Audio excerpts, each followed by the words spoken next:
Rabbi Joe's Midnight Monster Manor Thanksgiving Special with Rabbi Joe. Ha! Whoops. And Murray the Goat, Igor the Skeleton, Mel the Brontosaurus, and the Dinosaur Island Orchestra, and many, many more. Happy Thanksgiving.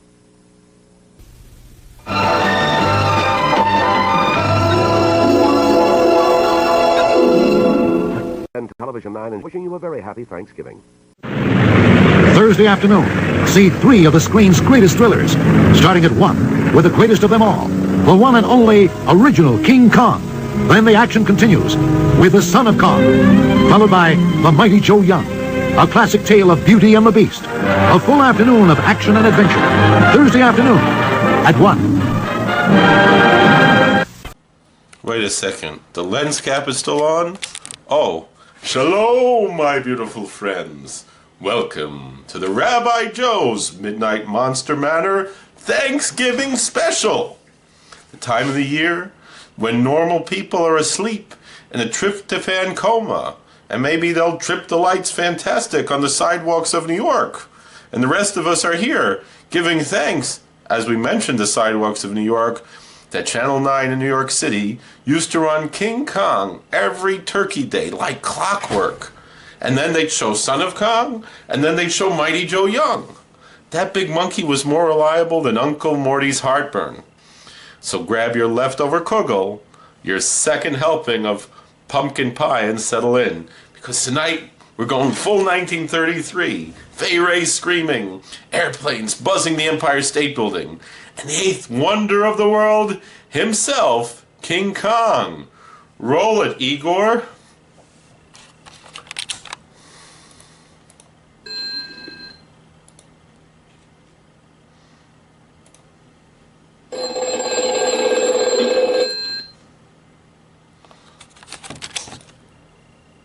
Wait, I don't usually do the phone bit this early. We saved that for hour 3 when everyone's half in the bag. I guess the phone's still ringing. Shalom, you've reached the manor. This is Rabbi Joe. Yeah? Yeah, we're gonna show King Kong. What do you mean cease and desist? Well, the book's in public domain. The novelization by Delos W. Lovelace hit the streets in 1932. Oh, the movie's still got a couple of years left in copyright jail? You're telling me King Kong won't be free until 2028 or something? That's Meshuggah. What? I can't even show Son of Kong? You sure? Not even Mighty Joe Young? You know, we met Terry Moore at Monster Bash a couple of years ago, and there she is with the big Lovell lug from 1949. No? Not even that one? They say I really don't understand how any of this works. So here's the deal, creatures of the night. The lawyers have spoken. No Kong, no Son of Kong, no Mighty Joe Young. Apparently the only giant ape we're legally allowed to love right now is the one in my heart. Haha. You know what is in public domain in these United States? At least I think so. Well, just about every Japanese monster movie that Toho stopped caring about in the early 70s. So buckle up, my little latkes, because tonight, by the power vested in me by fair use, bad dubbing, and the sacred bonds of Thanksgiving desperation, we're watching Godzilla vs. Megalon. And Jet Jaguar is going to punch that big monkey wannabe right in his copyrighted face. Happy Thanksgiving. Let's watch.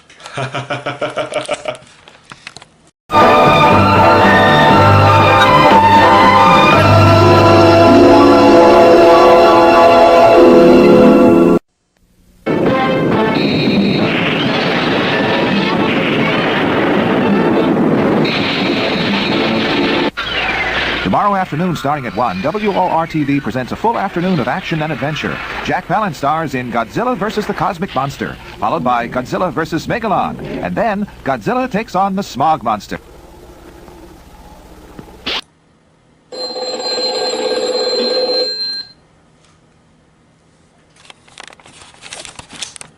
What? What now? What now, Uganif? I'm already pivoting Godzilla versus Megalon. I'm gonna have Jet Jaguar karate chop a giant cockroach for America. Oh, it's legal again. What? We don't want to mess with Toho? They still send actual letters? On paper? With postage stamps? From Japan? That might actually be worth it. Fine, no Toho. I surrender. I'll show something nice and safe. Maybe a nice travel log about the Catskills. You have an alternative? Unknown Island. 1948. That's close to Mighty Joe Young, just a year before that. Adventure Pictures. Giant sloths? A fake Ceratosaurus? And the best part, it's in color? Well, Cinecolor, but technically it's still color. I don't know about showing a color movie. Unknown Island. Alright, the one where they find the prehistoric leftovers in a fog bank. The movie where the dinosaurs look like a guy in a lizard suit having the worst day of his life. Literally. That's the one you're saying. Totally public domain. 0 lawsuits. 0 angry Japanese conglomerates. So color, you say. 1948 color. So it's going to look like someone left a bowl of fruit salad in the sun too long and then filmed it. Alright. What the heck? My people wandered 40 years in the desert, eating manna. One night of murky cinecolor prehistoric schlock ain't gonna kill us. So ladies and gentlemen, assorted goblins, scratch Godzilla vs. Megalon. I know Channel 11 used to show that on Thanksgiving. But tonight, by the grace of expired copyrights and the miracle of two-strip color, we're going to an island that no one's ever heard of to watch a rubber dinosaur fight a man in a gorilla costume, but they're going to say it's a sloth costume. I guess they're also worried about King Kong's copyrights. But that smells like 1948 despair. So Unknown Island starts in 3 minutes. Hide the good wine, hide the cider. This one's going to hurt. L'chaim, and pass the aspirin. Boy, ribbon o' shell. Alarm! What is this thing? Master of the world, protect your people.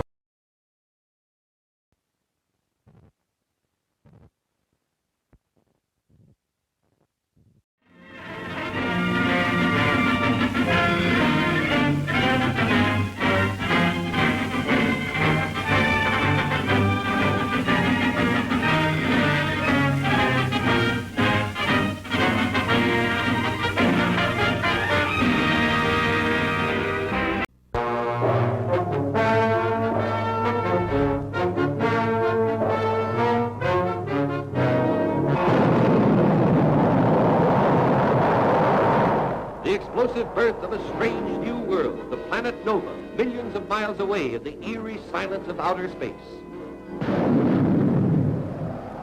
Man's rocket takeoff on an amazing voyage of exploration with a strange crew of 4 daring adventurers on board. A professor from an American university, a biochemist to run tests on whatever life exists, a doctor to check the known and the unknown medical data, a mineralogist to search for the radioactive materials that gave this new world birth.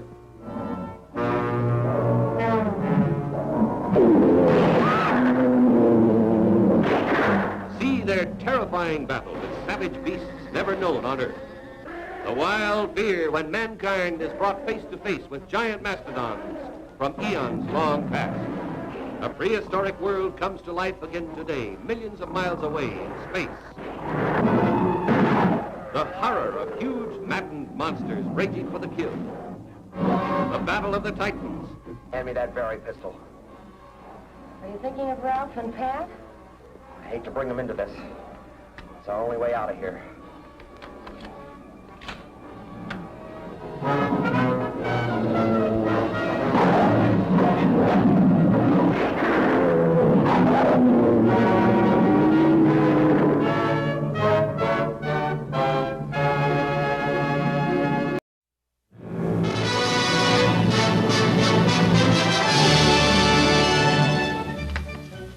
Mr. Benny. Good morning. Run those scenes for me, will you, please?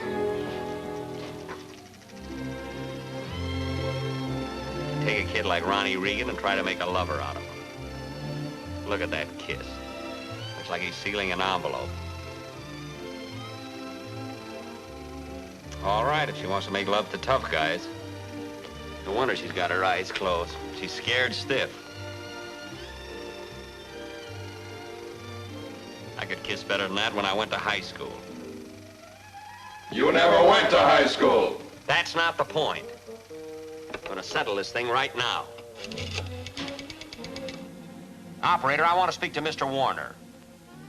I don't care which brother, anyone that's in. So I didn't go to high school. There's some things you're born with. Hello? Oh, hello, Mr. Warner. This is Jack Benny. Mr. Warner, I've been doing a lot of thinking about my new picture. You know, George Washington slept here. Oh, you have too? Well, Mr. Warner, I definitely feel that I should have one big love scene with Ann Sheridan. Yeah, yes, I know it's a comedy. It's a great comedy. I saw the stage play 6 times. But there's no reason why a great comedian can't be a great lover. Well, my kissing was all right in the test. I wasn't drooling. I had navy bean soup for lunch and I forgot to wipe my chin. Well, look, Mr. Warner, if I can't have one big love scene, can I have 2 little ones? Well, can I just hold her hand? But,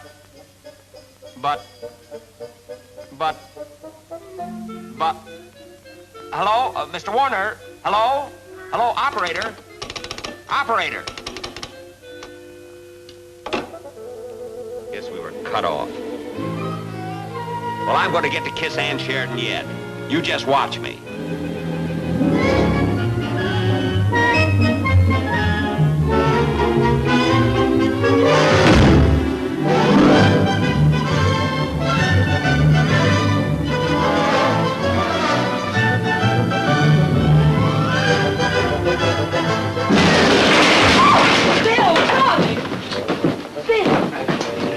Are you hurt? No, I'm just having fun.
These were ordinary men and women, the strong, the violent, the tender, and the weak. But they were marked for greatness, with the immortal courage to risk any danger to find a free world. Here something new and bright and glorious had its beginning.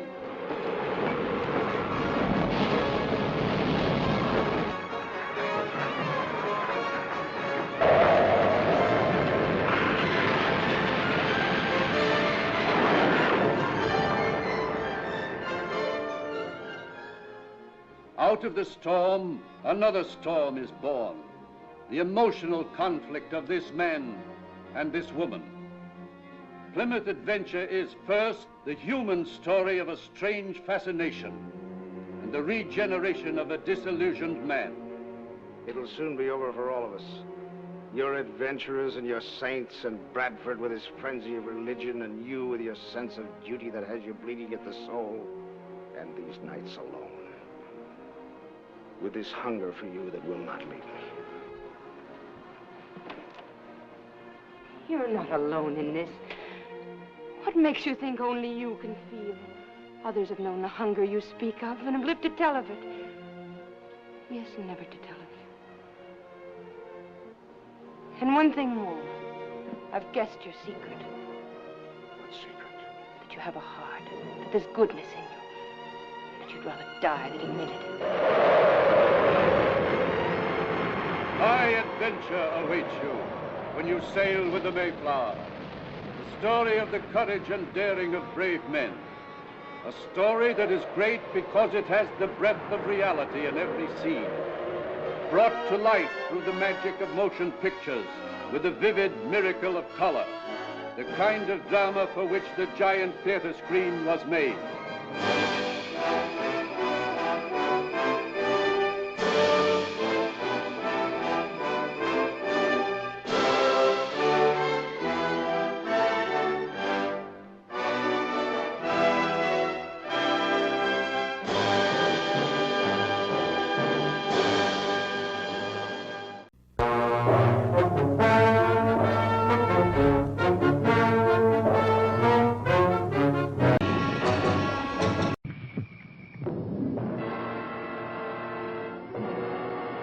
There he is, Captain Standish, the great horned one.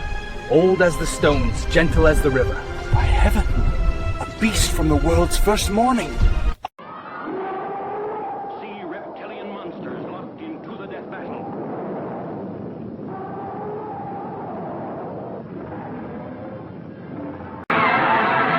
Came from the woods. 50 tons of feathered fury. Great heavens! Run! Get inside! I'll stop the beast! It only made it mad! From the edge of history to the dawn of tomorrow, brave pilgrims and proud warriors battle beasts beyond imagination. But what happens when the saucer beings use their time ray to blast? It's Mayflower mayhem as the Stone Age and the Space Age meet the Colonial Era. Thanksgiving, when pilgrims and warriors were ready to feast, the sky cracked open. Now, muskets and tomahawks will stand against teeth, claws, and something from beyond the stars. Feast of the unknown, coming storms with powder, warriors with courage, and monsters from beyond time itself. When the saucermen dropped in for dinner, the dinosaurs came back for seconds. See the harvest moon explode with terror.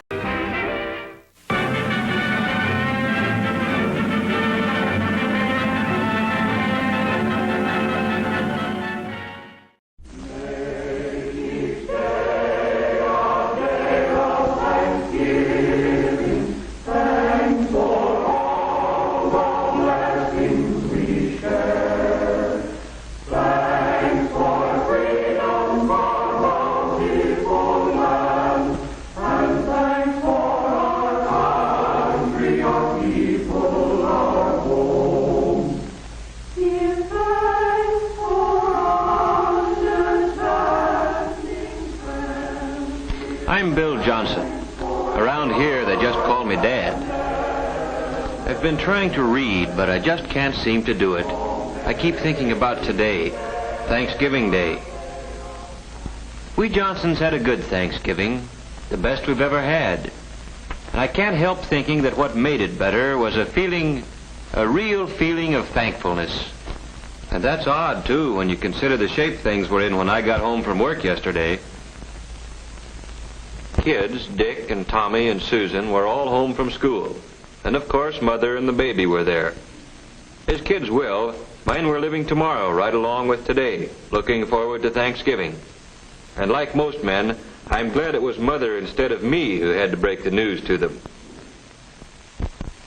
Tomorrow's Thanksgiving.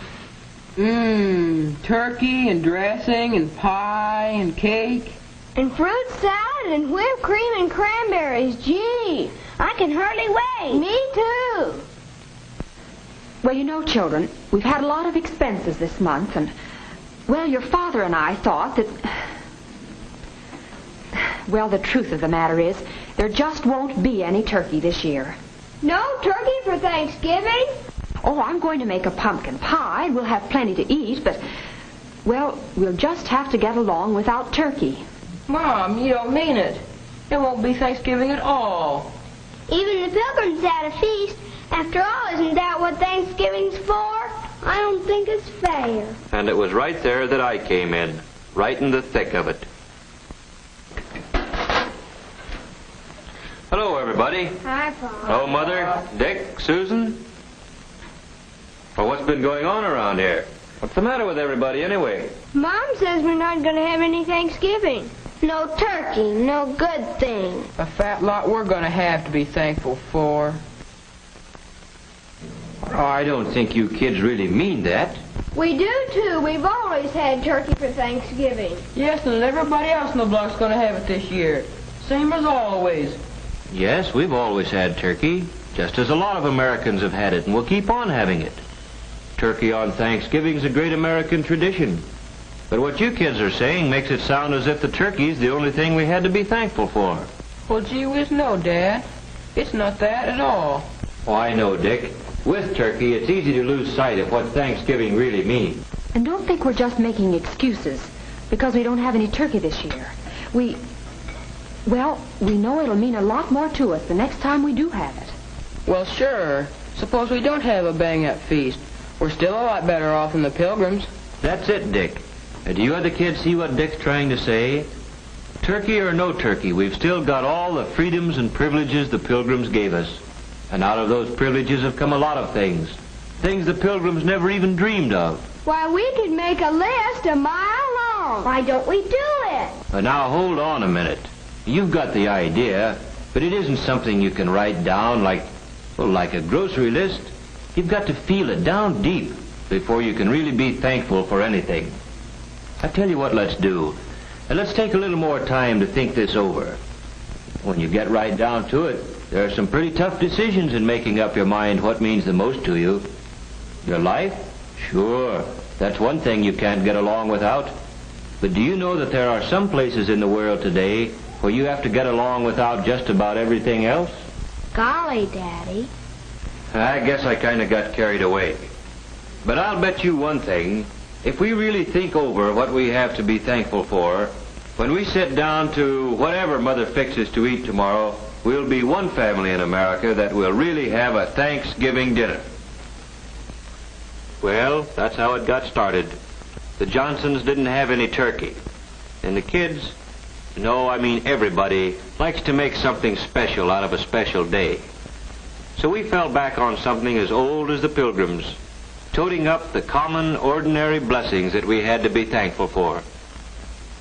That night, I'd see Dick there building his model airplane, and Susan just playing. Only they weren't just playing.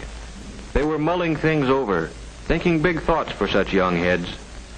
And as for Mother and Thom and baby Janet, and yes, me too, it was as if we had our eyes open for the first time. Things there were to appreciate in just any ordinary day in America. When we took our places around the table and we were ready. And then, well, we all knew it. There are some things you just can't say. But everybody in his own way knew what he had to be thankful for, and that this was the time to think about it. Thom was first. I am thankful for getting plenty to eat all the time, with extras that count, like cookies and milk after school. Like Mom says, I'm hungry all the time anyway, and if I didn't live in a country where there was plenty to go around, golly. And I'm thankful for the free public library, where I can get books about adventure. Jack London, Richard Halliburton. Gee, the way they tell a story is as good as being there yourself. And it's free, with only a library card. Yes, Tommy thought about some of the things he ought to be glad for all the time. And somehow turkey and trimming seemed to matter a whole lot less than he thought they did yesterday. Well, then it was Susan's turn. Susan's a happy-go-lucky kid.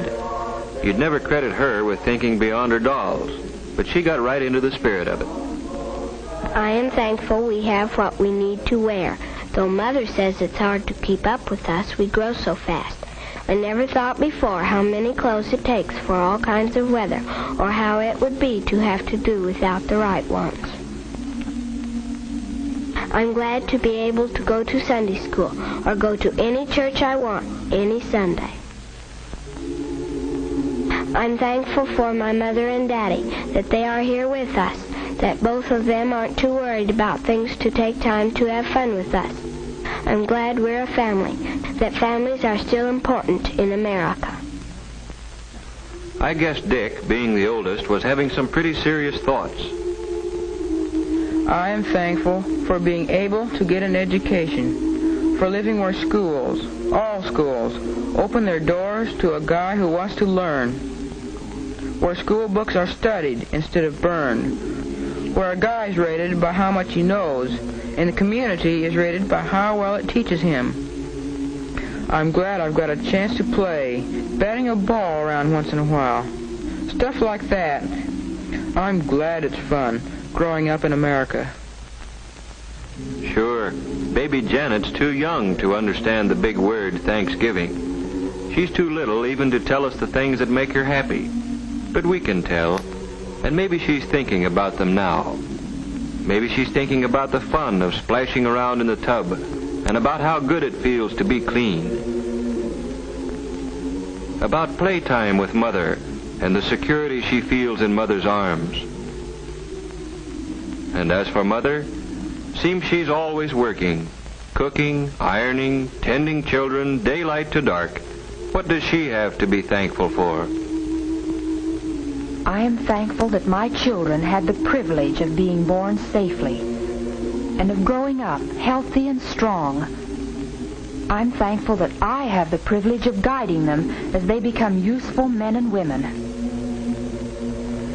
And I'm thankful for all the things our American system makes possible for the Smiths and the Browns and the Johnsons. For washing machines, hot water out of a tap, and a telephone to call the doctor when one of the family is sick.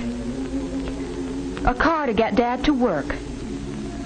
Yes, I'm thankful for all the things free people working together can produce. I'm thankful that when my neighbor drops in to borrow a cup of flour, we've got the right to talk about anything we want to. The parent-teacher project, the new mayor, or Jane Jones' hat.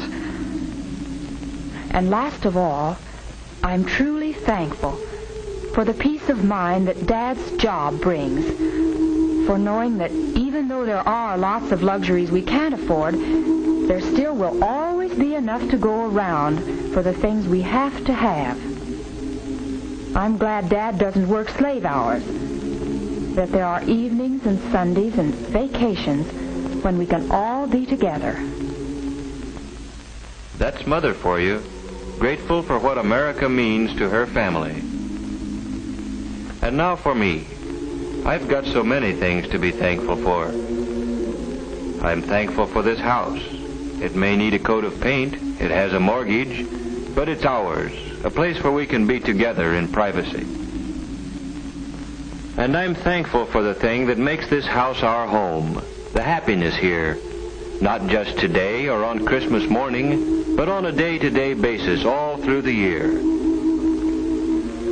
For knowing that a knock on our door means nothing to fear, A friend calling, or maybe a bill collector, or a kid selling magazines. You never know what to expect.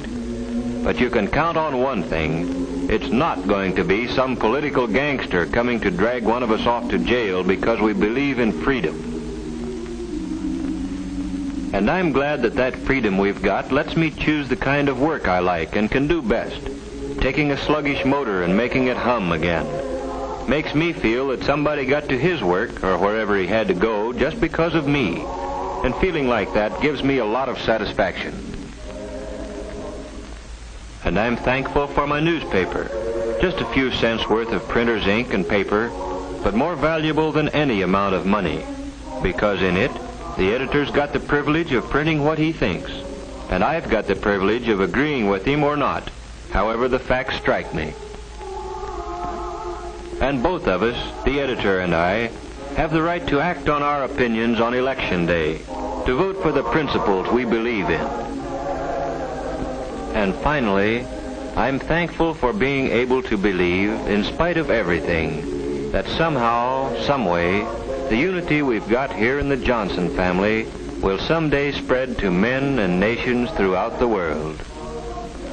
For all these things, we are truly and humbly thankful. Amen.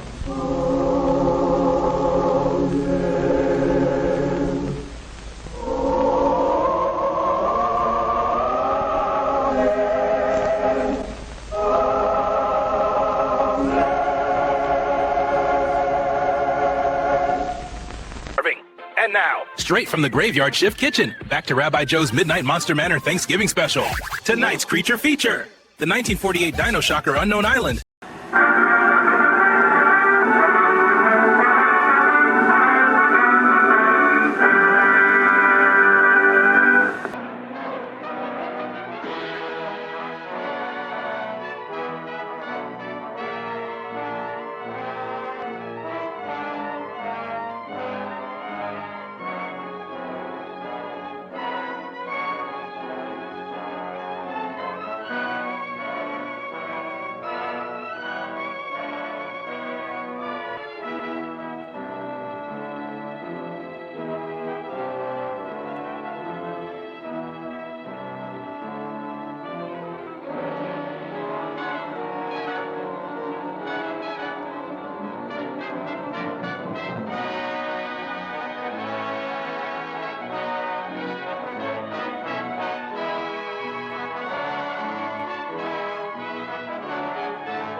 I hate bringing you into a place like this, Carol.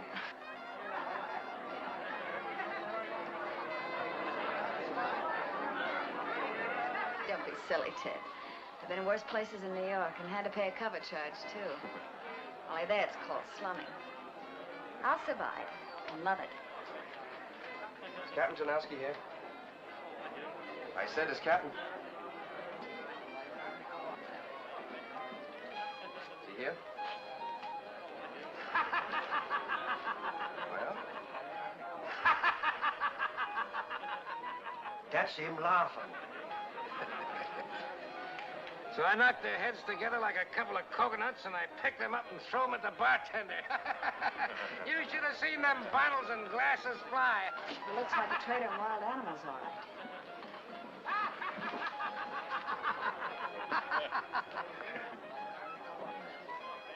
Say, where did that come from? I never seen it in Singapore before.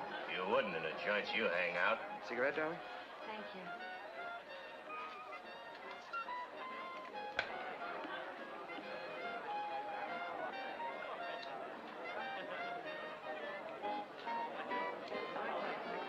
You sure you'll be all right for a few minutes? I'm just as safe as I'd be in a den full of wolves. Hey, if my barometer's right, I think she's giving me the once-over right now. You're delirious. $10 says so. And 20 more says she'll be drinking with me in 5 minutes. And 50 more says an hour from now, she and me will be, well, pals. Captain Tanowski? You see? She's already taken the trouble to find out what my name is. I'm Ted Osborne. Morley, the ship's broker, referred me to you. Morley, eh? Yeah, he said I might find you here. Well, you found me. $10, skipper. Morley tells me you own a 1,000-ton steamer, Captain. Just what I want. My ship is not for sale. Oh, I don't want to buy your ship. I'm after a charter. 3 months guarantee with monthly options after that. I want to sail at once. I'm already chartered. The cash will be put up in advance in Cox's bank. Regular underwriter's rates plus 20% bonus. You'll never get a better deal. What's the game? Black market? Hardly. Look me up at the American consulate if you're in doubt. What then? I'll give you your destination and orders after we up anchor. Nobody gives Tarnowski orders. Oh, Captain, we can't discuss business here. Why not come over to my table where we'll have more privacy? Besides, my fiancée would like to meet you, Miss Lane. Oh, she would she? Sure, let's go over to your table. It's more private and more cozy like, eh, Sanderson?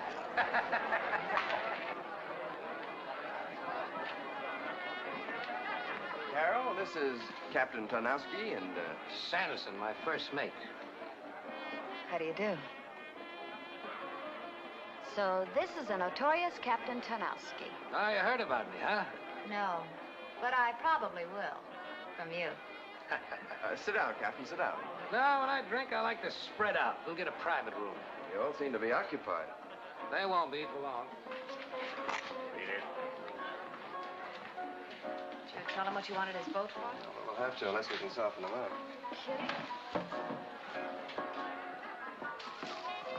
Oh? All right, out. Who says so? I said so. Out! We're not leaving until we're ready. Lady, you're ready right now. You heard the lady. Go on, blow. Honey, get rid of this pig. This'll only take a second.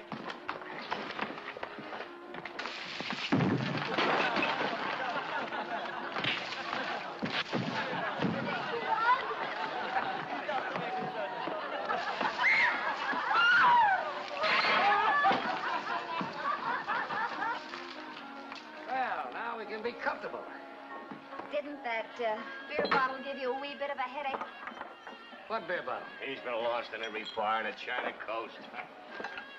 Well, now we can be more private-like. And give that to the lady.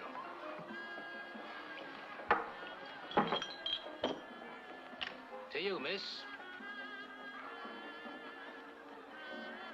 $20, mate. Now, about your ship, Captain, do we charter her? We? That's right, Captain. We. He's not fit for your kind, miss. Nothing but a floating pig pen. No, the Pelican is the best wild animal ship on the high seas, but he's right. There's nothing but a floating pig pen. It's just a small, dirty tramp fitted up with iron cages to bring back wild animals. But it's not exactly the kind of a ship that you'd want for a honeymoon trip. Wrong guess, Captain. We don't intend to be married until we get back. Fact is, I'm about to go into the wild animal business myself. Oh, it's the greatest game in the world. I've been hunting them and transporting them since I was a boy. But you don't stack up to me like the kind of a fella that I'd send after wild animals. Well, these animals may not be wild. In fact, they may not be alive. You see, they've been dead for millions of years. And I thought you were a jungle feeler. Oh, I see. You mean the fossil bones of extinct beasts. The skeletons of the big boys, like the giant Brontosaurus and the flesh-eating Tyrannosaurus. Museum stuff. Here's to you, Captain. I see you know something about your paleontology. That means prehistoric animals. Thanks. I went to school, too. That's very interesting. Captain, then you will charter us your ship? Well, I never thought much about letting a woman sail with us. Before now. Look, I'll take you to animals you never dreamed existed. The last specimens of gigantic creatures that roamed the earth before man came into existence. A minute ago, you were talking about skeletons. Now, all of a sudden, they come alive. He's batty another joker. What other joker? Never mind about that. But you're going to have to tell me a little more about this deal. If we want a ship, darling, I guess you'll have to. All right, I'll give it to you in tabloid form. I was a Navy flyer in the South Pacific during the war. They sent me out on a solo mission scouting some Jap base. Got caught in a typhoon, blown off my course. I flew over hundreds of small, uncharted islands. On one of these islands, I saw things, live things, 3 times the size of Army tanks. Did the Navy investigate? I never reported what I saw. Why should I? Those things had nothing to do with the war. Besides, they might think I was suffering from battle fatigue. That's what happened. Shut up, will you? Go ahead, Osborne. I'm positive they were the last living descendants of prehistoric monsters practically unknown to modern civilization. You think you can find this island again? I'm sure of it. How big is it? Well, roughly about 10 miles square. But it was none of the usual coral atolls found in that particular area of the Pacific. This island had mountains and deep jungle valleys. Parts of it were barren, too. I believe it was the remaining tip of a vast continent that gradually sank into the sea ages ago. On such matters, I call no man a liar. New islands are rising and old ones are sinking in the South Seas even today. I've seen with my own eyes things you wouldn't believe. Here. Take a look at this picture. I shot it from the plane.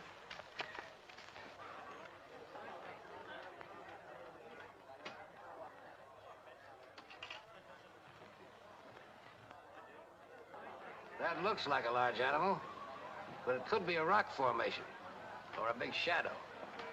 Or it might even be exactly what you claim it is. It moved, I tell you. It walked. Or rather, it waddled like some gigantic, hideous sort of lizard. I'm sure Ted's right, Captain. Sure, but a thing like this takes money. Lots of money. I'm prepared to pay any price you name, Captain. And I'll deposit it to your account before we sail. Oh, so that's the way it is, huh? Now, wait a minute. I've got nothing to hide. Miss Lane is financing this expedition for me. But I'll repay her 10 times over from the proceeds of what'll be the most sensational animal hunt on Earth. All I'm interested in is the scientific aspects of the discovery. Is that clear enough for you? Quite clear.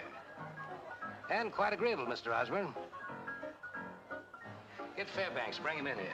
Well, I find it. At the bar, behind a bottle of rum, as usual. Nice. Now, wait a minute. I don't want any strangers in on this. Who's Fairbanks? Well, he's the man that Sanderson was trying to tell you about. You'll have a lot in common. You flew over this island. He's been on it. Why, that's impossible. That's what I thought, too, at first. But his story confirms yours. Yours confirms his. But if he's really been there, why hasn't he... Well, you see, he's not exactly crazy, but too much sun has scrambled his brains. We picked him up about a year ago off of a life raft. He was nothing but skin and bones, delirious and raving. About horrible animals as big as houses. What a pity. He's been trying to blot that stuff out of his memory ever since, by drinking himself to death. Fairbanks. Is he an American? Ex-captain of the Marines. We ought to do something for him. Well, if he's actually been on this island and what he says is true, we ought to take him along with us. He might come in handy. That's what I figured.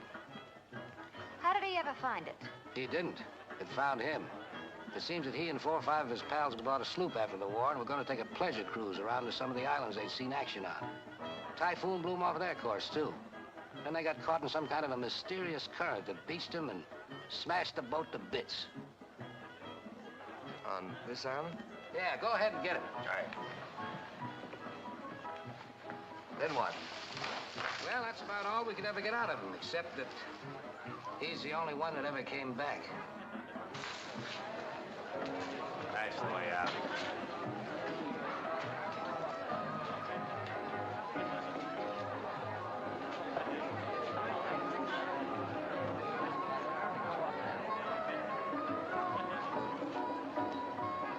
Hi, Fairbanks.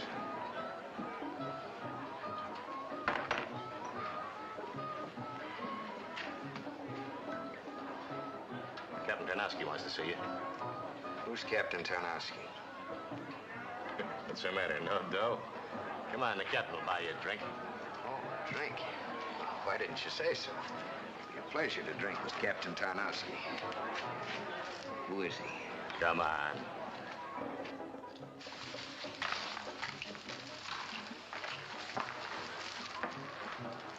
Hello, Fairbanks. Have a drink. Thank you, Captain. I don't mind if I do. Mr. Fairbanks, won't you sit down? I'm Carol Lane, and this is Ted Osborne. How do you do?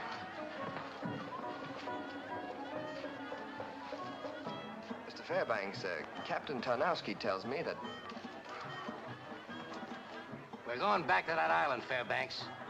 Back to find the beasts that chewed up your pals while they were still alive and kicking. You want to come along?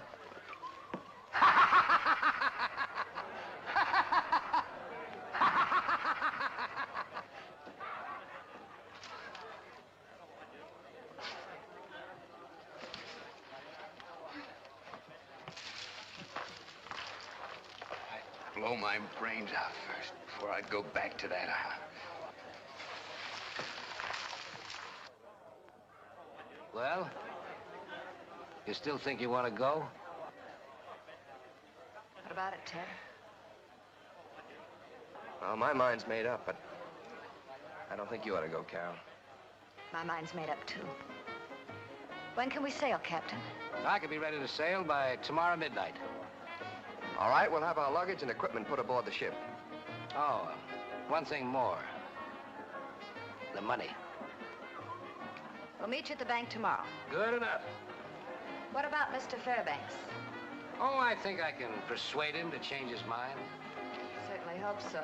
Well, here's to a successful trip. And a pleasant one.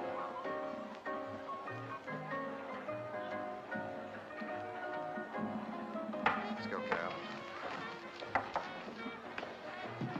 See you in the bank in the morning. Right. Bye, Captain. Bye. What kind of a crazy deal did you get us into? It ain't so crazy. A woman like that don't happen every day. Sometimes I think you're cracked worse than Fairbanks.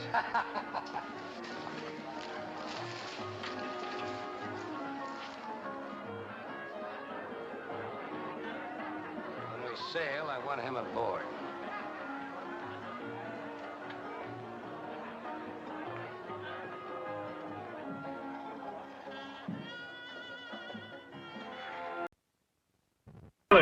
Don't touch that dial. Rabbi Joe's Midnight Monster Manor Thanksgiving Special. We'll be right back. From the top, my friends, breathe deep. Two of you, support that high note. And remember, we enter together. 2, 3, and... Beautiful, yes, crescendo through the phrase. Keep it open. That's the sound of... Right, beloved ones, from the top. Breath in, and 2, 3. Beautiful. Hold it. More vibrato, yes. And release. Splendid. Magnificent. You for Thanksgiving. Gold Leaf Kosher Holiday Loaf. So tender. Ready in only 7 minutes and fully kosher approved. Tastes like turkey without the fuss. Give thanks the kosher way with Gold Leaf Kosher Holiday Loaf.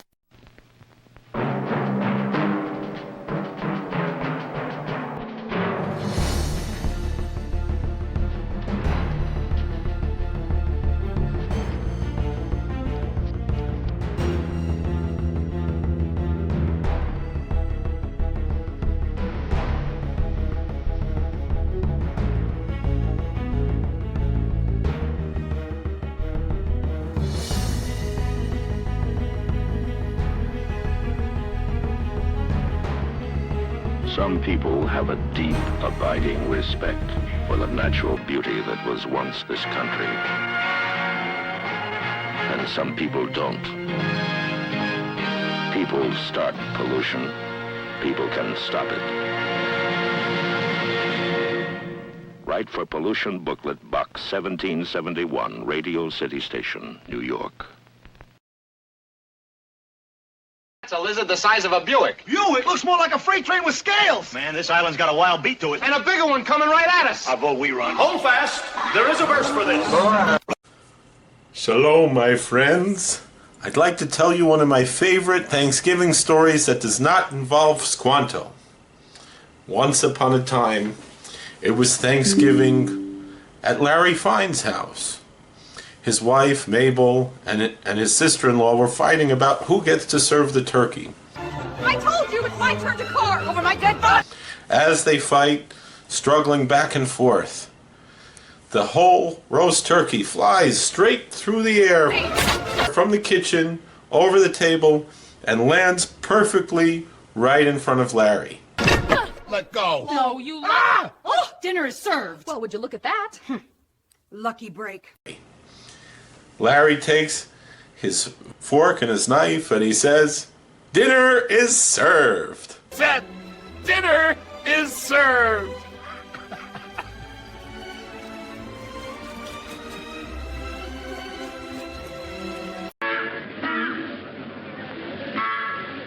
Hey, Larry. Listen.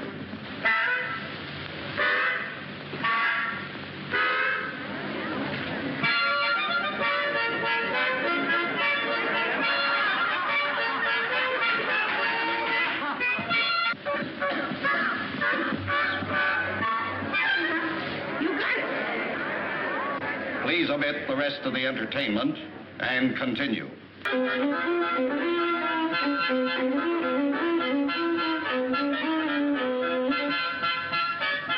tarantula!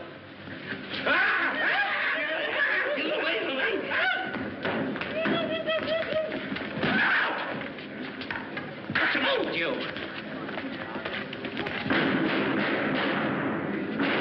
Watch out! Oh! A field mouse! Stand back, it's liable to bite you. Tarantula?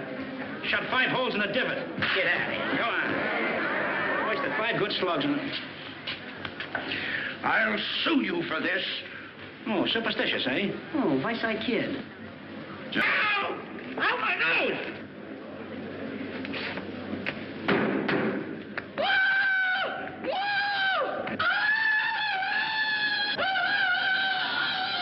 Hey, you're in a court, not in the woods, Tarzan. Cut it out. Come on.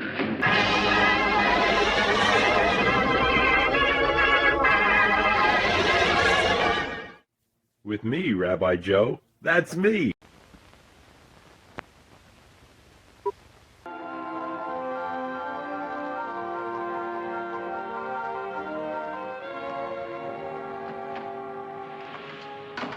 Pretty boy's up in the chart house. Let me change course again. 10 degrees south to southeast.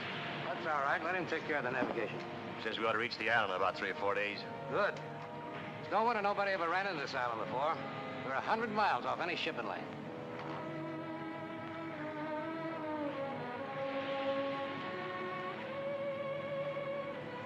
You better forget the dame or we might never reach that island. Skipper. What's the matter with you? What's on your mind? Crew. Muttering ever since we veered off the Borneo route. They know we have no legitimate business in these waters. I got a strong hunch they're cooking up something. Keep a close check on them till we get there. Once we reach the island, there's nothing they can do about it.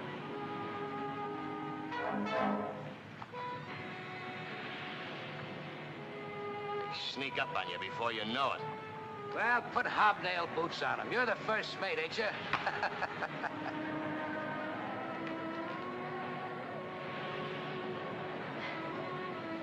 The wind seems to be getting stronger. Yeah, we might have a little blow. Nothing much, so. Ted says we should reach the island in a few days. That's right. You know, this is going to mean so much to him. Fame, recognition, everything he's ever wanted. I'll be so happy for him. But you know, Captain, confidentially, I'll be glad when the trip's all over. We'll all be glad. Oh, by the way, Captain, Ted wants to tell the crew that there's a bonus for every animal that we... Nobody tells my crew anything, except me. Understand?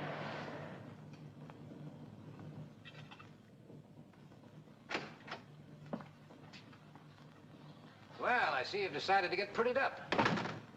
You gonna finally come out on deck? How are you and your brother Rat?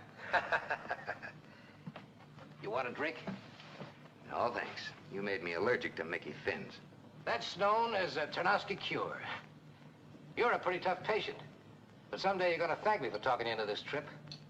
You're beginning to look like a new man. Well, almost a man. I don't want anything to happen to you before we reach the island. I'm gonna need you. If we ever reach it. We'll reach it, all right. We're almost there now.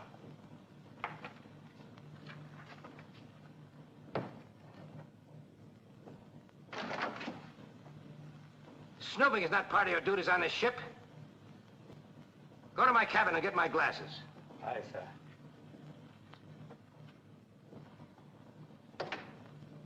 Crew doesn't know where we're going, huh? My crew goes where I tell them. They don't ask questions. Well, if they ever start asking them, it might be embarrassing. Oh, not that it makes any difference to me. It's quicker having your throat cut by a lascar's knife than be crushed by a monster you don't even see or hear until a shadow as big as a mountain falls. Shut up! What's the matter? Our friend here has still got the jitters.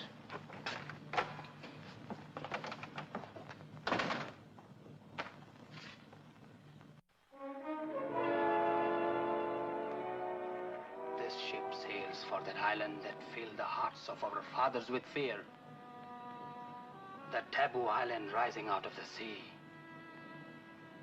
The home of monsters that are forbidden to even look upon. Cowards submit. Lascars never. Never, never, never. Look you, brothers. In my hand is the blade of justice. If we die, we must see the blood of our masters. Aye, you're right. When shall it be? When? Tonight? Name the hour. Later. Until then, silence.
Captain, on deck, fast! It's a crew. I told you they'd break loose. Grab your gun. Here, break some head.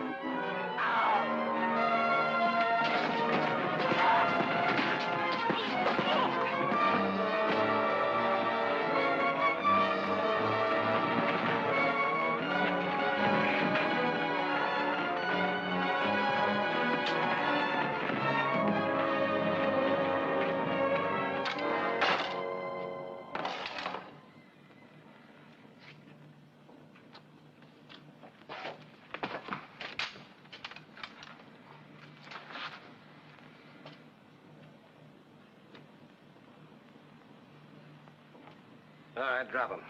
What? And get us all cut up while we're asleep? You heard what I said. Drop him. Don't be afraid, matey.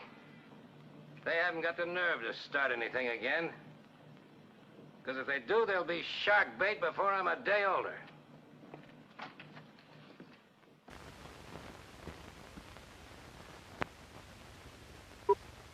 All right, my little lost tribe of insomniacs. Before we watch Virginia Gray outrun a sloth the size of a Buick, let's talk about where these actors came from. Because just about every actor in Unknown Island spent the 30s and 40s making real money on the radio. We don't have to wear the monkey suit. You just have to sound like you were being eaten one by one. First, our leading man, Richard Denning. You know him here as the square-jawed pilot who looks like he wandered off the set of a cigarette ad. And the truth is, he was a leading man, 1940s matinee idol, but then in the 50s rolled around and he said, you know what my career needs? More gills. Creature from the Black Lagoon. 1954, Universal's Big Splash. Pun absolutely intended. There, Richard playing the exact same guy he's playing tonight, except this time opposite Julie Adams. And Richard's a scientist who thinks you can solve everything with a harpoon gun and a can-do attitude. Spoiler from the 30,000 Leagues Ago, you can't. The creature drags him down like a bad mortgage. The last thing we see of Richard Denning on the screen is his sensible khakis disappearing into the Black Lagoon. Career highlight? Getting murdered by a fish in a rubber suit. Mazel tov. And because Hollywood loves a type, they kept throwing him into monster movies like he owned them like he owed them money. Day the World Ended? Richard Denning. Post-apocalypse? Still with perfect hair. Target Earth? Robot invasion? Richard Denning. Still wearing the same sensible slacks. Black Scorpion? Giant stop-motion scorpions and Mara Corday. Guess who's leading the expedition in khakis that never wrinkle? Richard Denning. That man spent the entire Eisenhower administration running from things that should have killed him in the first reel, and somehow he always walked away, ready for the next rubber-suited nightmare. But on the radio, this guy was the original Mr. District Attorney, and he played Jerry Booker on My Favorite Husband opposite Lucille Ball, years before Lucy met Desi and ruined everything for nice waspy radio couples. Denning could open a door on the radio and you believed it was the heaviest door in the world. Here he's just trying not to trip over foam rubber Ceratosaurus tail. Oi, the fall. We're going to have to talk about that another time. Then we got Martin McLean, the heavy with the face like a catcher's mitt. Barton was all over old-time radio. Bulldog Drummond, Treasure Island, The Adventures of Frank Race, you name it. This man could growl, hands up, and half the living rooms in America reached for the ceiling. Tonight, he's stuck wrestling a guy in a moth-eating bear rug they're calling a ground sloth. I've seen scarier things in my deli case after Pesach. And then Virginia Gray. Sweet Virginia spent years playing opposite Orson Welles on the Mercury Theater in Campbell Playhouse. She was actually in the War of the Worlds broadcast, the one that made New Jersey scream in terror. Imagine 1 week she's screaming about Martians landing in Grover's Mill, New Jersey. And the next, here, 10 years later, she's screaming at a dinosaur that looks like it was assembled from spare parts at the taxidermy clearance sale. At least the Martians had better special effects, even if you couldn't see them. And even the bit players. Philip Reed, the pretty boy flyer, he was all over the Lux Radio Theater, romancing the big scars. And the director, Jack Bernard, before he got stuck making this fever dream in two-tone color, he used to direct episodes of Suspense. You know Suspense, radio's outstanding theater of thrills. Yeah. Well, the thrill tonight is trying to figure out why that Ceratosaurus has zippers. Look at them.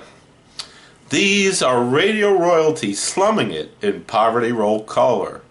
Back in the day, they only had to show up in a suit, read a script, and let your imagination do the heavy lifting. Tonight, their imagination is a man in a lizard suit who keeps waving at his mother in the background. So raise a glass of Manischewitz to the ghosts of the golden age of radio, now reduced to running from prehistoric roadkill on a soundstage that smells like wet felt and broken dreams. And away we go. 70% off? That's practically a mitzvah. Black Friday at Kenner Books, up to 70% off every safer in the store. You got a cart? I might need a donkey. After the discount, you're at Don't be late. $36.90. Now back to Rabbi Joe's Midnight Monster Manor Thanksgiving Special. With me, Rabbi Joe, accept no imitations.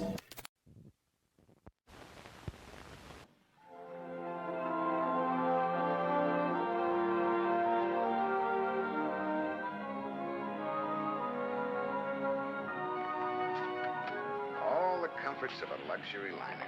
Any objections? No. Have you any idea where Mr. Osborne is? He's probably making out his last will and testament. Aren't you being facetious, Mr. Fairbanks? It's easier that way. Keeps me from thinking too much. You know, I've been thinking. I don't believe you've ever been on that island. Your hallucinations, shall we call them, were probably nothing more than a king-size case of the DTs. Call them what you want. crazy fools dragging you along on a deal like this. Nobody dragged me. And I'll thank you to mind your Well, then own. you're a fool, too. Land, Captain, off the starboard bow. That might be the island. That sounds like it. Let's have a look. Ted, what is it? Have you actually sighted it? That's it, honey. Oh, Captain, there's the island. It might be. What do you mean it might be? The way I plotted this course, it's got to be. What's our speed? 12 knots. Fairbanks, any reefs offshore? Circled with them. You'll be smashed to pieces if you try to go in. Better anchor offshore. You can drop the hook there. If you're still going through with it. We're still going through with it. Okay, it's your funeral. Mine too, probably. Reduce speed, half ahead. Half ahead.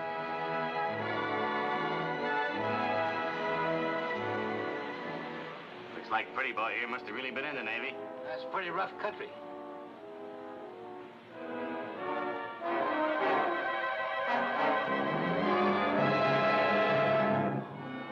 Jasper. It can't be. Look to the left of the ridge, Captain.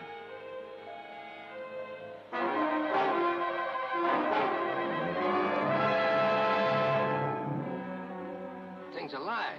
It moved. Here, let me see. What is it, Ted?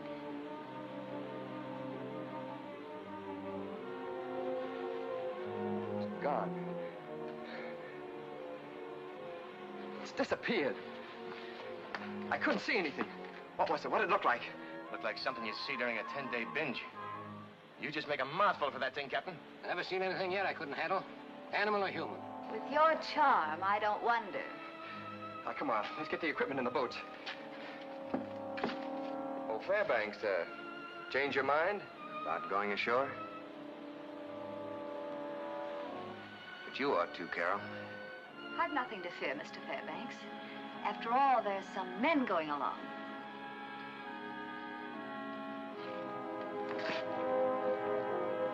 Sanderson, you and Edwards break out the equipment. We're going ashore. Aye, sir.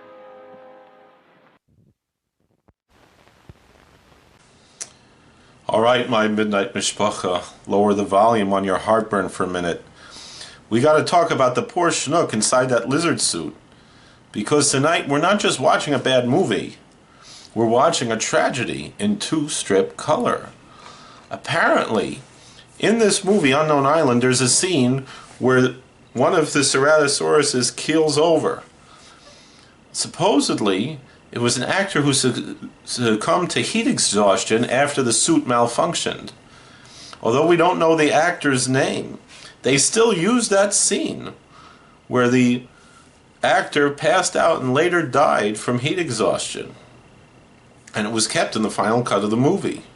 We don't know who he was, but we light a yahrzeit candle in his memory. Once we're talking about the men in the suits, who was playing that giant ground sloth? That was none other than Ray Crash Corrigan. Actually, this is true. My bubby, my grandmother, was a nurse in Hollywood in the 50s, and one of her patients was Ray Crash Corrigan. Now that's the same Ray Crash Corrigan who owned Corriganville, that big movie ranch out in Simi Valley where half of the cowboy shows and Jungle Pictures got shot. It was the same Corrigan who played gorillas so often that they called him the guy Hollywood phones when they need an ape on for 5 minutes. The White Gorilla, many other movies, and also he was the monster in It, the Terror from Beyond Space. That was his last film. He also appeared, of course, in the Undersea Kingdom as himself. So that's the story. But he did survive, unlike the one in the Ceratosaurus. So when you watch that Ceratosaurus tonight waddling around like he's late for a bus, remember there's a real mensch under there doing the best he can with what the prop department gave him. And as the giant ground sloth, a guy who spent 20 years making kids scream in the dark, who built a whole ranch so other cowboys and monsters would have a place to work. May we have a memory of the blessing of all of these people Maybe drink a little L'chaim of Slivovitz to remember them. But back to the island, my darlings. Try not to laugh too hard at the dinosaurs. Somewhere, the actor in the suit is still sweating.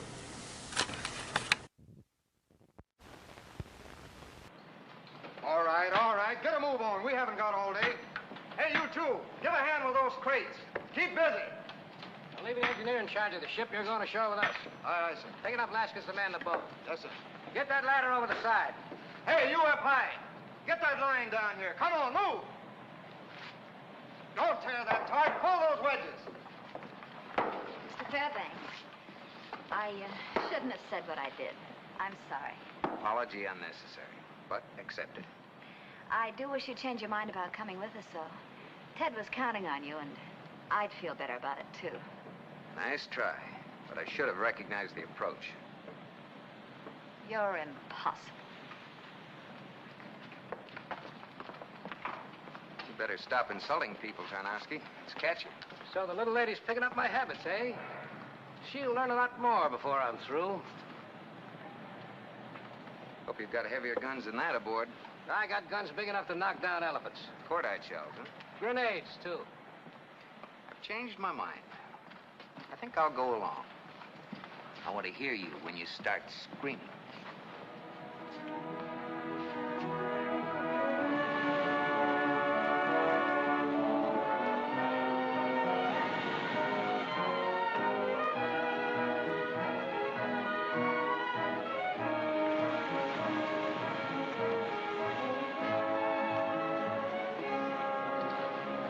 Hold her steady.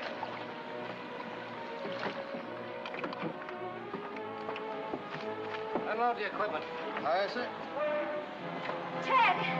Captain, look! Fairbanks, what are these? Tracks of dinosaurs? Oh, they come down to the beach occasionally. You know, that might be what you saw from the ship. Well, how far in are the other animals? About half a mile. Not enough food near the water to attract them. They're flesh eaters. They roam more in the open, more barren spots. I've never seen them near the beach, though. If you want to see them, you'll have to go find them. They won't come to you.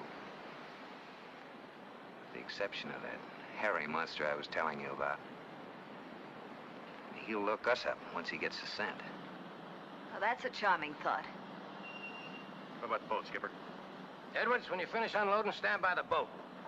Shoot anybody that tries to leave the island without orders from me. Aye, Captain. You think the Lascars will try? I don't think they will, but I don't want to take any chances. Well, let's go. Fairbanks, lead the way. We'll have to find a spot to make camp. Better stick close. Swamp all over the place. All right. Get in that boat and start unloading it.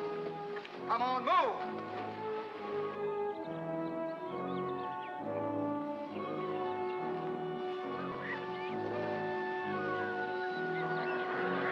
Look, over there. What are they? Giant dinosaurs. 75 feet long if they're an inch. And as high as a two-story building. They lived millions of years ago. Some of them weighed over 20 tons. Don't worry, you'll have plenty of chances to photograph them and others. I guess you two didn't dream this up after all. Looks like we're going to be in for a little excitement, eh, Sanderson? Yeah, looks like it's going to be a lot of fun. Okay, Fairbanks, let's go.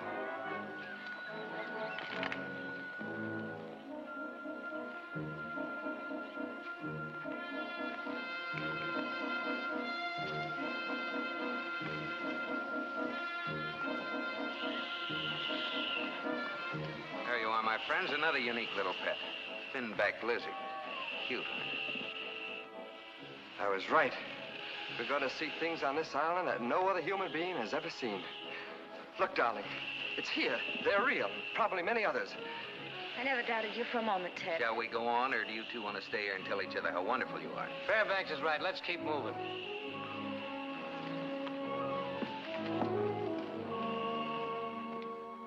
Leave a little slack in that line.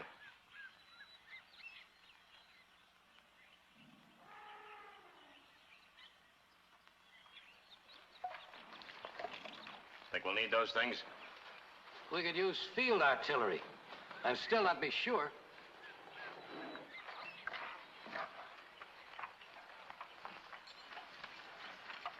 Make sure that thing is secure. Ted, I've got the strangest feeling. Like we were being watched. Just your imagination, darling. Those beasts won't come near the camp. I'll probably have to photograph them with a telescopic lens.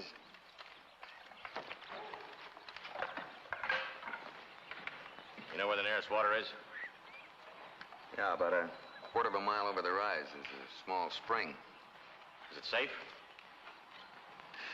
Sure. Keep out of the soft mud and tall grass. Go up. Aye, sir. Get yourself a boy. Get the water. Yeah. Over that rise is a small spring.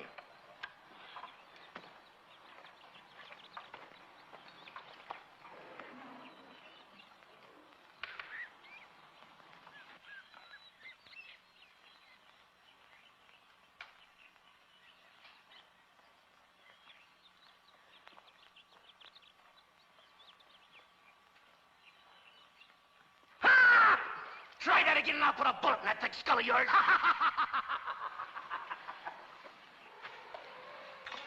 Now, that's what I call a fine sense of humor.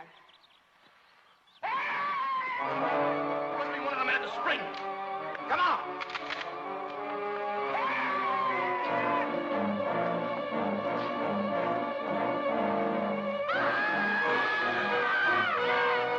Monster, grab laughter. Hurry, please.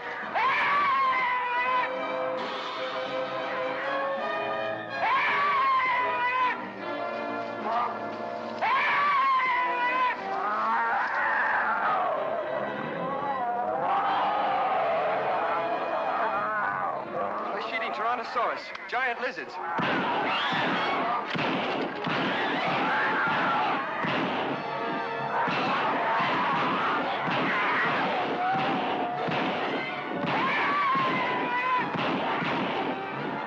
guns won't do any good. Won't even scare them away. Can we do something for them? We're useless here. I told you what would happen when we were back in Singapore. One thing I can do.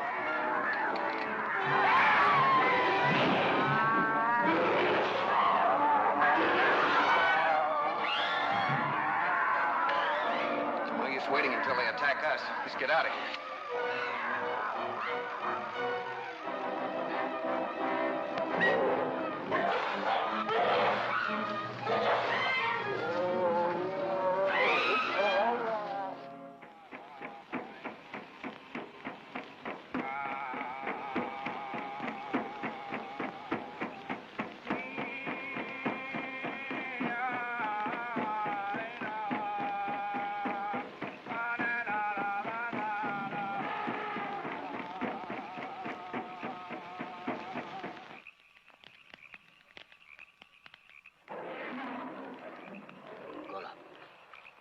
Leader, what we do now? Already some of our comrades are dead. One has been killed by the dreaded monster. We must get off this accursed island. But how? We haven't got no guns to fight. That devilish captain is more evil than the monster. But we don't need any guns. You have a plan?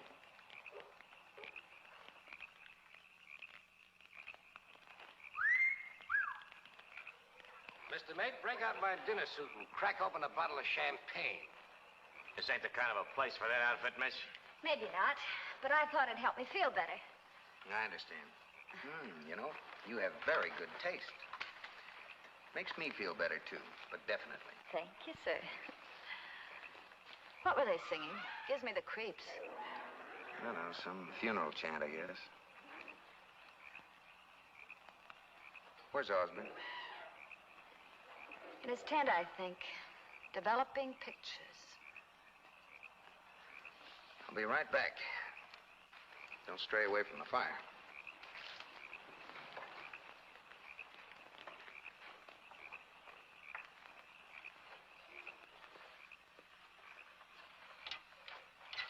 Boy, those pictures I took today are terrific. I'll be famous. A man was killed today, Osborne. The way you say it, you think I killed him. A lot more men are liable to be killed before this is over. It'll be unfortunate if it happens. But men have been killed before in the interest of science. I want you to call this thing off. Call it off? And get Carol off this island. Oh, so that's it. Pretending concern over Carol to cover your own yellow streak. Back up, Fairbanks. I'm not leaving this island until I get all the pictures I need. All right, husband. But if anything happens to Carol... Ted!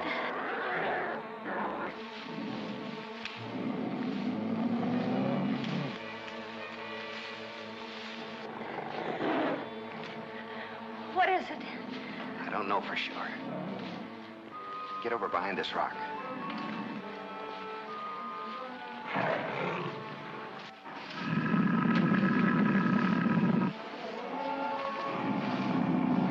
Don't fire.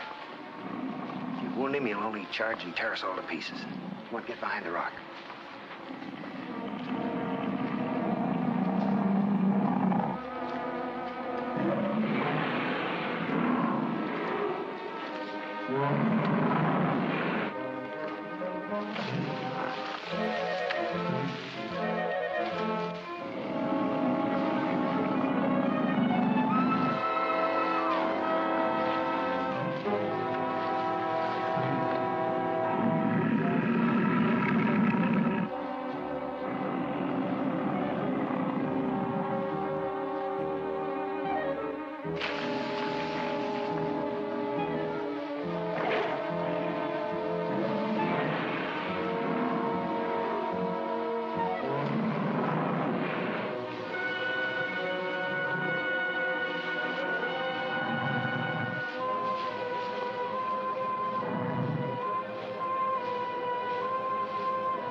You heard anything more? No, not a thing. I don't think that baby will be back again tonight. Take one of the natives and check with Edwards down at the beach before you turn in. Aye.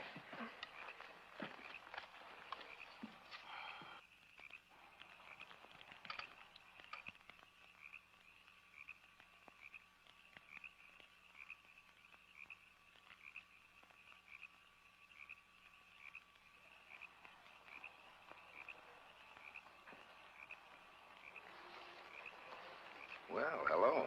I thought you were... Sleeping? Hardly. Same probably goes for everyone in camp tonight. Thanks.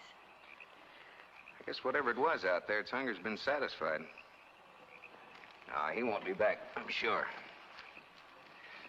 I don't think Tarnowski had any trouble sleeping. I heard him snoring. Brave man. Or stupid. Probably both. Same might go for your friend Osborne. What have you got against Ted? Nothing, I guess.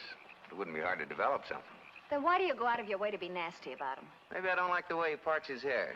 Maybe I don't like the idea of dying just so he can get a few more of his precious pictures. You know, I think we should have left you right where we found you. Is this private, or can anybody sit in?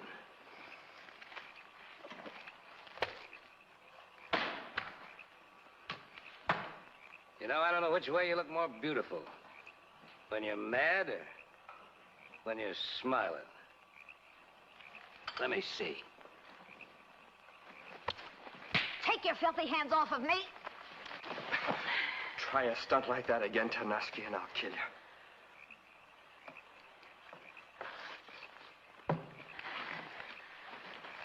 Okay, Osborne. I won't argue about it with you. Right now.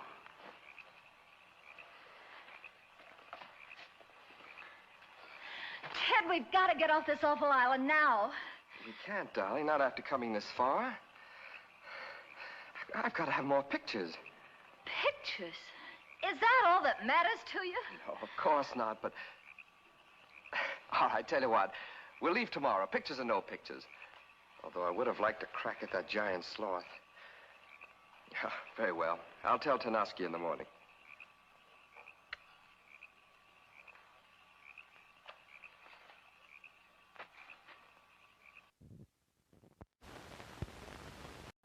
And now, a word from our sponsors. Always look for the kosher label when buying food or drink. So always look for the kosher label, so your soul will be strong to think. I think that was a typo or an autocorrect. Always look for the kosher label when buying food or drink. So always look for the kosher label, so your soul will be strong to think. Yeah. That's not much better. I think my kids are right. I should stop.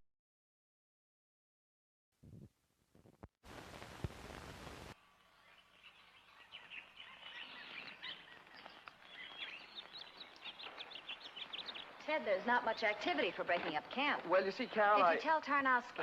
Not yet. They're preparing to go in search of the animals. I'll talk to him now. Tarnowski, we decided to leave today and not go on the hunt.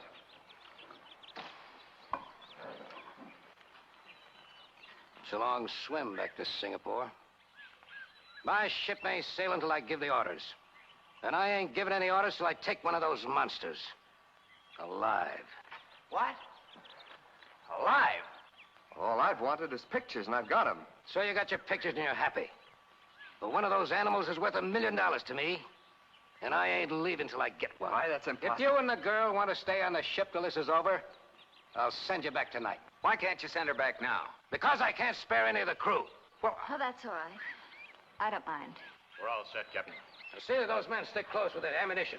Fairbanks, lead the way.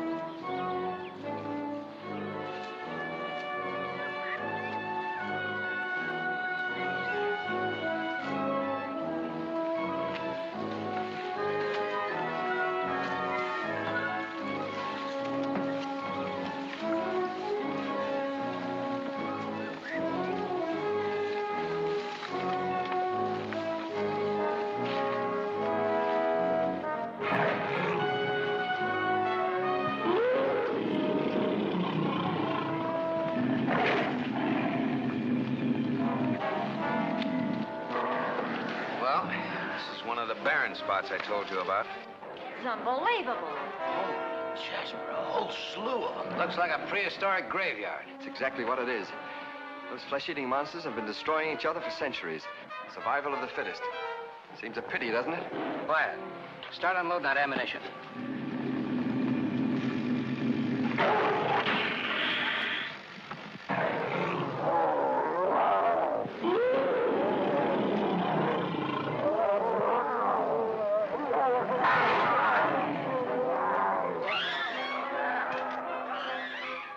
Tanoski, they've sighted us. They're coming at us.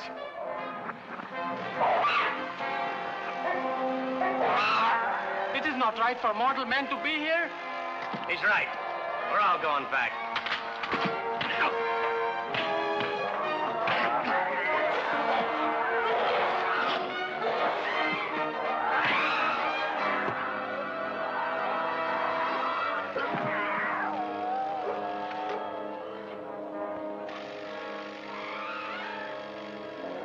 His words are all over.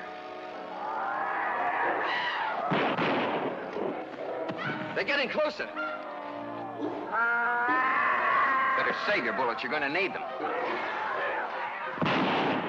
Quick, get the grenades.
Did it. You wanted one of them for a pet. Poor Samson. What a horrible way to die. I'll have nightmares for the rest of my life. Those animals. Take it easy, honey. Take it easy. We'll be off the island soon. You get back to camp, I'll get my film together and pack. Better get her on the ship right away. I wouldn't stop for anything if I were you. Fortunately, you're not me. I'm not leaving here without my pictures. Not after what I went through to get them. What you went through?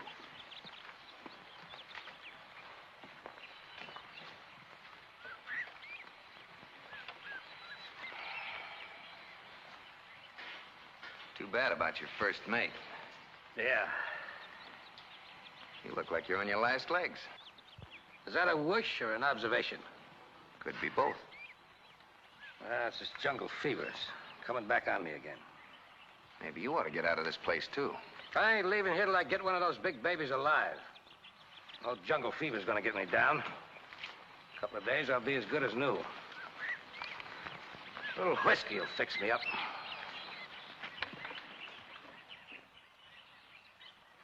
Ted. Ted, are you in there? Hello, darling. How you feeling? Much better. Well, it won't be long now. Just one more roll of film to develop. Can't you do it on board ship? Oh, I want to finish it as long as I've started. Another half hour won't matter. Come on in and watch.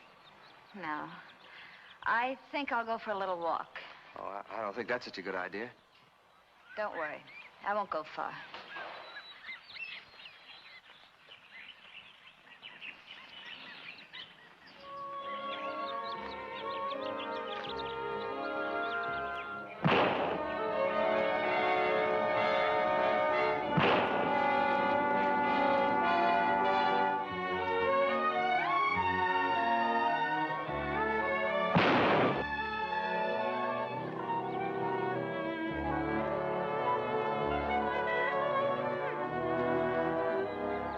Shooting squirrels? No, I just made up a little game. I don't get it. Well, Tarnowski invited me in for a drink, but I'm particular who I drink with, so I lifted a few bottles and came out here. You going to drink it? Well, I might have to. See, I made a little deal with myself. Set a bottle up on that rock. If I miss the bottle, I drink it. Nothing to it. Good, clean living. John Fairbanks, all-American boy, that's me. Good to my parents, kind to animals, and loved children. Probably make some girl a fine husband. Well, I guess I better be getting back to camp. Good. I'll come along. All right. The barricade is ready, Captain. Good work, Golan. Good work. When we get back aboard the ship, I'm going to make you second mate. No, first mate. That's it. First mate. Thank you, Captain.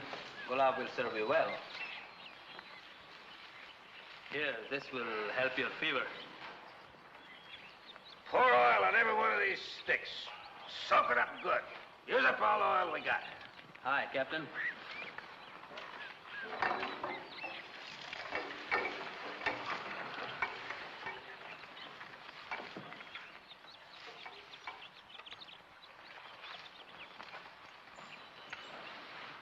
Oh, did you drink up all your whiskey? It's all gone. Oh, yeah, have another one. No, thanks. I've had enough. Would you like to have a little farewell drink? No, thank you. What are you building, a stockade? Something like that. In case them man-eaters decide to attack. You don't expect that flimsy barricade to stop them. No animals with hoofs or claws or scales is gonna come through a wall of fire. Fire? They got the barricade all smeared with oil. Touch of a match, I got a wall of fire. Maybe I'll let one come through. Just one. And we'll have a little pet on our trip home. All set, Carol. Have the men get the boat ready, Captain. No, I changed my mind. Now, wait a minute, Tarnowski. We settled all this morning. All right. The girl can go. I don't want anything to happen to her. But you stay. What for? I've got all the pictures I need. I don't care anything about pictures. I told you I was going to take one of these animals alive. And I'm going to need you for something special. The fever and the whiskey's half out of his mind. Don't start anything. Oh, we don't need any help from him. You and I'll be able to handle things here. We? Sure, you forget I'm staying. Fairbanks, I'm beginning to like you. I don't want nothing to happen to you, neither. He'd make a better decoy. Decoy? Why, you're crazy. That's about all you're good for, Osborne. Ted, don't pay any attention to him. Look, Tarnowski, you better let them go. We can handle things. Nobody's telling me what to do. I'm going to take him with me. That'll sort of clear your way with a lady. You like that, wouldn't you? Why? That's Edwards. Hola! Where's them lashes? They must be after the boat. Come on.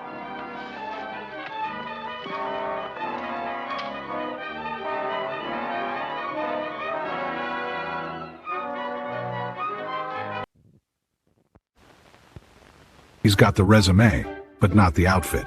Help a turkey suit up so he can look interview ready. Your donation can do this. Text clothes for turkeys to 844-CLUCK-TAIL and donate. Due for Thanksgiving, Gold Leaf Kosher Holiday Loaf. So tender. Ready in only 7 minutes and fully kosher approved. Tastes like turkey without the fuss. Give thanks the kosher way with Gold Leaf Kosher Holiday Loaf. Okay, my insomniac ingrates. Let's give a little love to the lunatics who actually put this Technicolor fever dream on celluloid. These are the people who woke up one morning in 1948 and said, you know what the world needs?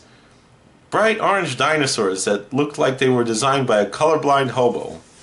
God bless every one of them. First, the director, as we mentioned before, Jack Bernard. Poor Jack. He married a bombshell actress named Jean Gilly and made 3 decent film noir films with her. Decoy is a stone cold classic if you've never seen it. But then Jean up and dies of pneumonia, sadly at the age of 33. Jack basically gave up on life after that. By the time he got to Unknown Island, he was just collecting paychecks and hoping nobody noticed he was sleepwalking. This was actually his last theatrical movie, but he went back to TV after that and died in 1997 without really ever talking about the giant ground sloth years. I don't blame him. Writers? We've got a tag team of Robert T. Shannon and Jack Harvey. Total combined credits, not enough to fill a single side of matzah. Harvey mostly wrote westerns no one remembers, and Shannon, well, let's just say that this was the highlight. They turned a script that's 60 pages of people walking through the same 3 fake trees while shouting, "Look out, it's a Dimetrodon." It's never a Dimetrodon. It's always Ray Crash Corrigan in a monster suit. Director of photography, Fred Jackman Jr., the son of the guy who shot the original King Kong. Yeah, the family business went from Willis O'Brien's stop-motion miracle to whatever shade of vomit green that Ceratosaurus is supposed to be. Fred also shot Rocket Ship XM the same way. Fast, cheap, and praying that the lab doesn't catch fire. He lit this movie with about 6 lights total and then just yelled more red until the Cinecolor process gave up and cried. Special effects was Ralph Hamris, who was nominated for an Oscar in 1929 for the Hollywood Review, mind you. And well, mostly it's just 2 guys in suits and a couple of zippers. They're clearly visible in 35mm. The budget for the monster effects was reportedly $1,200 and a gift certificate to Schwab's Pharmacy. And the producer, Albert J. Cohen, Al was the king of let's make it for 37 cents and release it before anyone notices. He churned out Bowery Boy pictures, Ma and Pa Kettle sequels, and exactly 1 color dinosaur movie that looks like it was dipped in marinara sauce. Legend has it that when Al first saw the first day's dailies, he turned to Jack Bernard and said, "Whatever this is, ship it." Fun fact, this whole movie was filmed in 8 days. 8 days. That's less time than it takes me to get through 1 brisket. So next time the ground sloth lumbers into the frame looking like a rejected Muppet, don't boo the screen. Tip your yarmulke to the crew who somehow turned a warehouse full of chicken wire, food coloring, and crushed dreams into 75 minutes of everlasting camp. They didn't have permits, they didn't have money, and they definitely didn't have dignity, but darn it, they had gumption. And on Thanksgiving, that's good enough to me. To the crew of Unknown Island, the only people crazy enough to fill dinosaurs in colors not found in nature, you made something gloriously, permanently terrible. A real turkey for Thanksgiving, and we're thankful for every hideous frame. Now let's watch Richard Dunning try to outrun a man in a carpet remnant one more time. Roll it. Now back to Rabbi Joe's Midnight Monster Manor Thanksgiving Special. With me.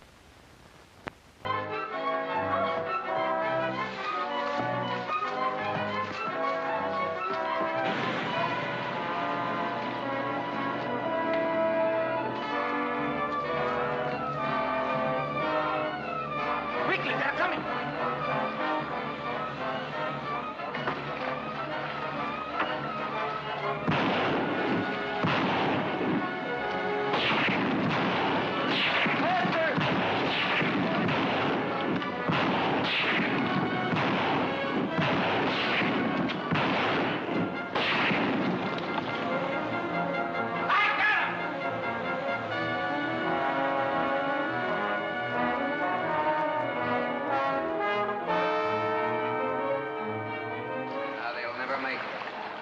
Caught in that undertow between the reefs.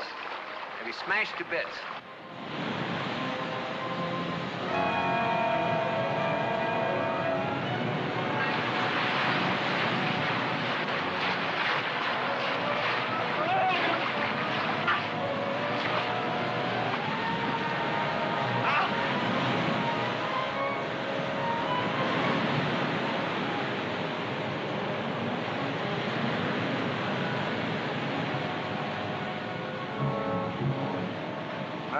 For certain. What are we going to do? Can't we signal the ship with the rockets?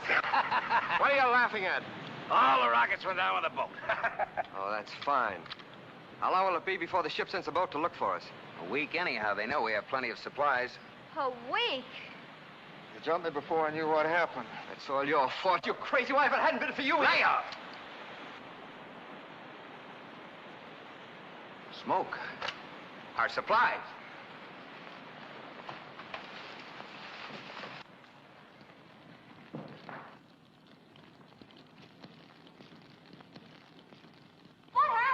Tarnowski's firewall. Something touched it off. My pictures. Well, at least some of my film is safe. Is that all you can think of at a time like this? Your precious pictures? But it's everything I've worked for. The only proof of what I've seen. It's my whole future. You know, I'm beginning to realize what you mean, Ted. Don't you think we better start figuring out some way of getting off this island, or there'll be no future for any of us?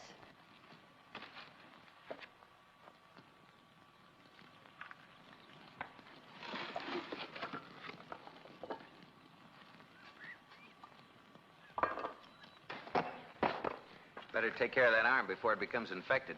Well, it'll be all right. Tarnowski just found a couple of grenades.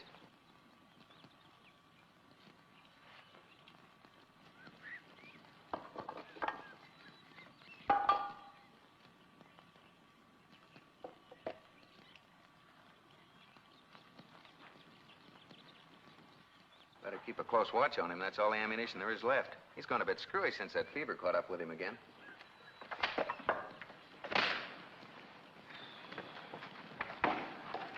Well, Captain, what do we do now? I don't know what you're gonna do, but I got a bottle of whiskey around here someplace. I'm gonna find it. Fever's really got him now. Oh, never mind him. We've got our own problems. I once got off this place on a raft. You want to try it? Sure, it's a good idea. Come on, let's get down to the beach.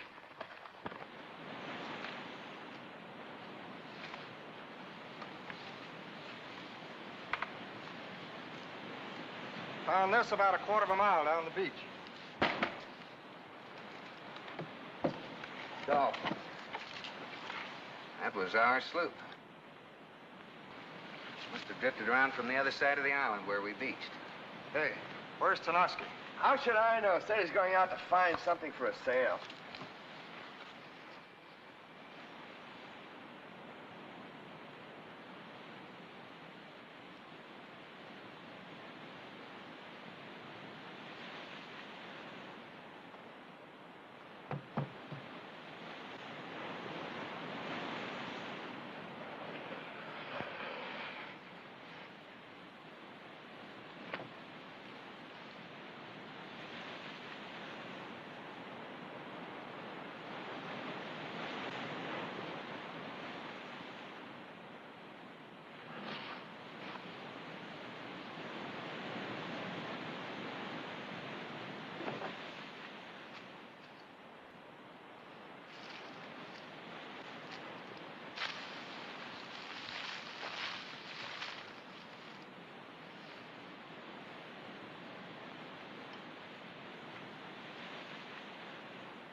That's pretty good, Ravages.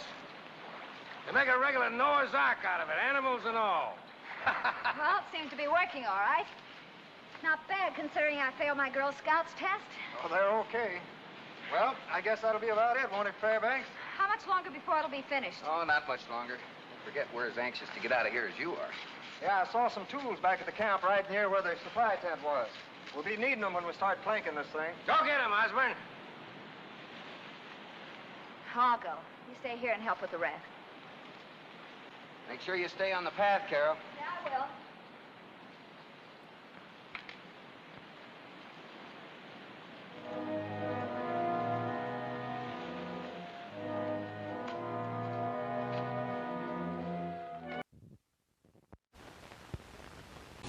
Shalom, my little kreplach creatures. Welcome back to Rabbi Joe's Midnight Monster Manor Thanksgiving Special. I hope your arteries are as clogged as mine, because we're going to go back to a real turkey, unknown island, from 1948. You know, when I told the station we're showing a movie with dinosaurs, they said, Rabbi Joe, dinosaurs aren't kosher. And I said, tell that to the turkey leg I'm gnawing on right now. A turkey is a theropod dinosaur. Fun fact, the guy who plays the heroic pilot spent the whole shoot convinced that the rubber pterodactyl was real. Kept trying to feed it gefilte fish. By day 3, they had to tie him to the seaplane so he'd stop shelling, "Nice shot, Moses," every time it flapped. That's enough yenting. Grab another helping of that mystery casserole your Aunt Sylvia brought. Yeah, the one that's been in the fridge since Nixon. And settle in, because after this break we're flying straight back into Unknown Island, where the only thing more extinct than the dinosaurs is good acting. We'll be right back. Don't touch that dial unless it's covered in gravy, and then maybe give it a little link. Unknown Island starts soon. Try the stuffing.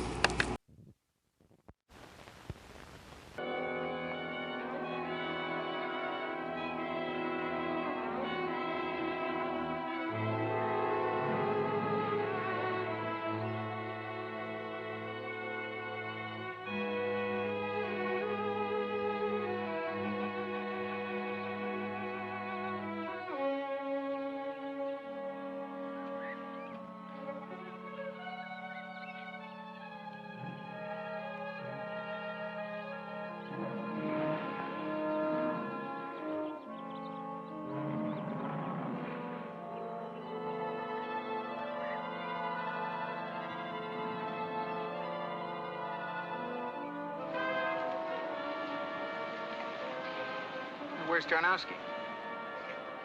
Well, he was here a minute ago. Well, what difference does it make? I feel better when he's not around. Don't blame me. He's half out of his mind.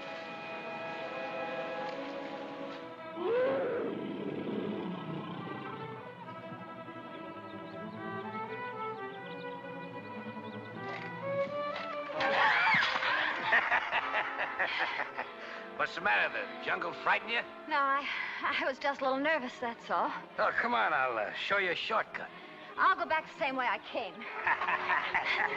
Take your hands off of me! Let me go!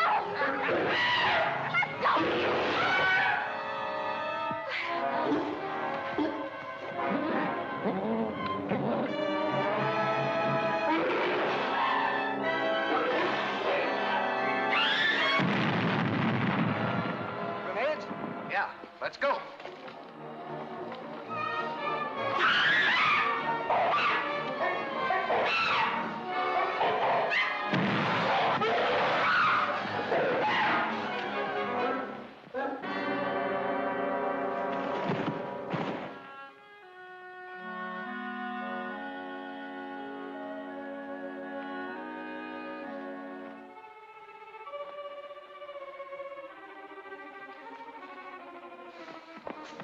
Look! Looks like Tarnowski got him. Good thing he did.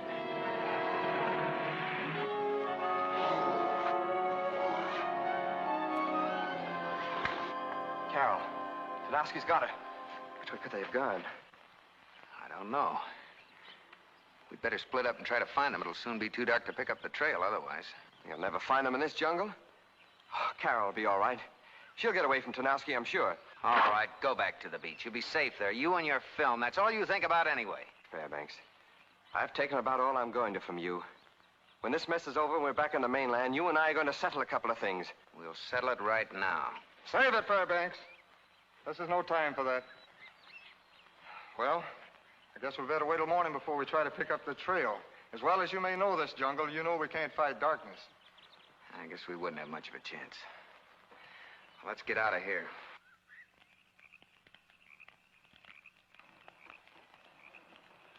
Why don't you take a little nap? What's the matter? Don't you trust me? No. Does that strike you as being strange? What do we do now? That all depends. On what? I got a boat hidden about 2 miles from here. We'll use it to get back to the ship. Just you and I. What about the others? Oh, they got plenty of company. Come on now. What's it gonna be?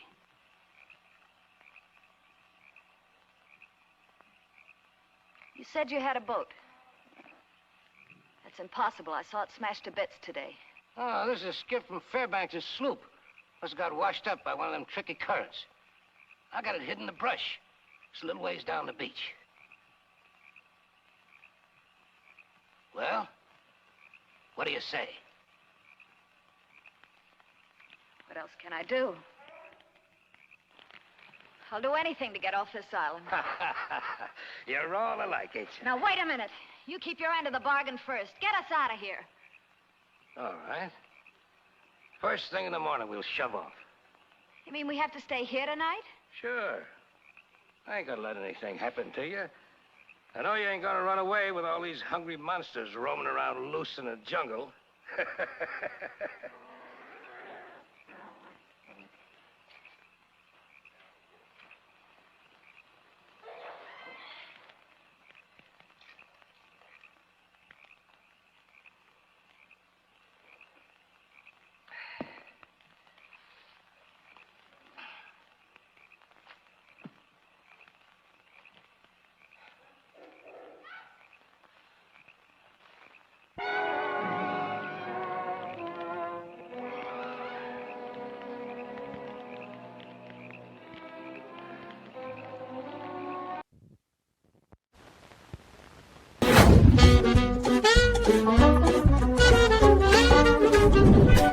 Rabbi Joe's Trips and Travels.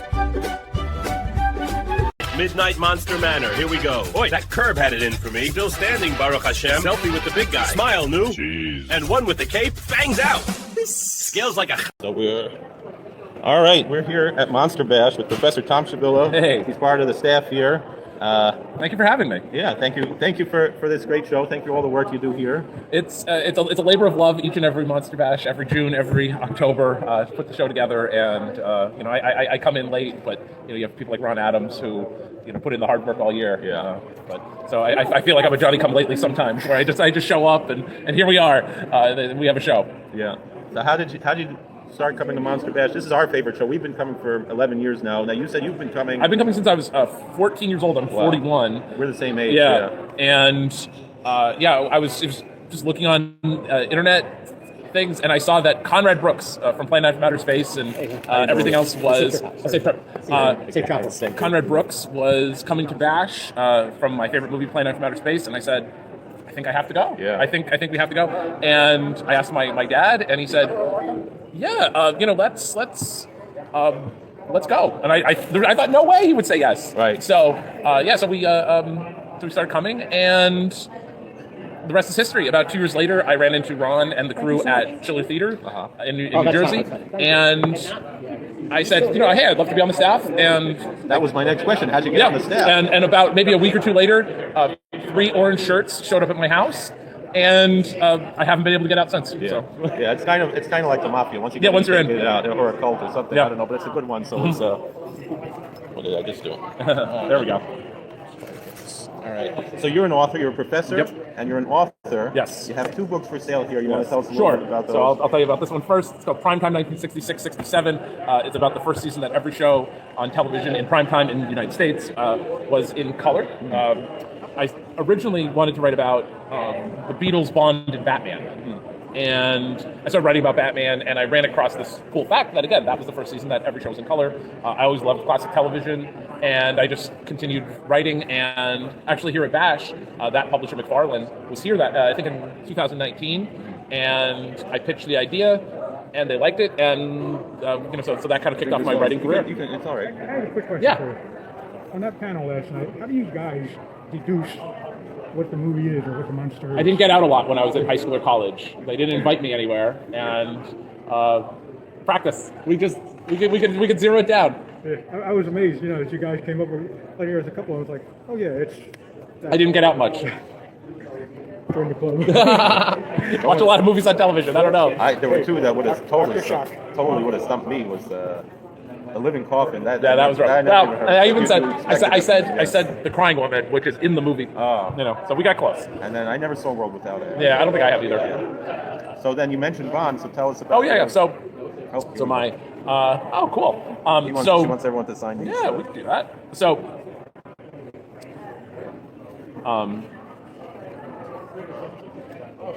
Here you go. So is your other book? Yeah, so the other book, James Bond in the 60s spy craze, kind of actually was born off of that, where I had a whole chapter on spies, and I wanted to write about James Bond initially. And so Applause Books put that one out, and it just went from there. It was just a very natural progression. I was reading a spy novel, and I thought, wow, the 60s, James Bond really inspired so much in the 1960s. And like, again, Beatles, Bond, Batman, if you watch a lot of things from the 60s, you say, okay, they were trying to do something like James Bond. They were trying to do something like the Beatles. They were trying to do something like Batman. And so that was the connection there. And my new book, that's more Monster Bash. More Monster Bash, yeah. And when I'm at Bash, people are always like, why do you write about monsters? Why do you write about monsters? Why do you write about monsters? Horror movies. And I just didn't get to it yet. And I was having a difficult time saying, well, what hasn't been written about? Like I love Ed Wood, as I said. Ed Wood's been written to death. I don't know what I could add to the conversation about Ed Wood. So I was looking, and I was on a kick of King Kong movies and Godzilla movies, and every Thanksgiving I watch King Kong, and I'll watch some King Kong and Godzilla movies in the morning, and the day after, the day before.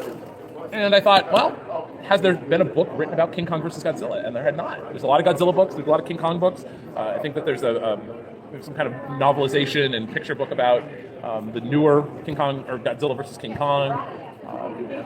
There's a number of novelizations and stuff like that, but never a straight history of that film. So I felt the need to document that, and that's coming out on Bear Manor in November. So there's a lot of misinformation about that. Sure. movie. I remember when I was a kid, we all had the Ian Thorne books. Right. Now, Ian Thorne actually is a woman. Oh, I didn't know that. Passed away, yes. Okay. Writing under a pseudonym. And Press House publication book. And in that book, they told us the story that originally, in the Japanese version of the film, Godzilla won, and in the American version, King Kong won. Yeah.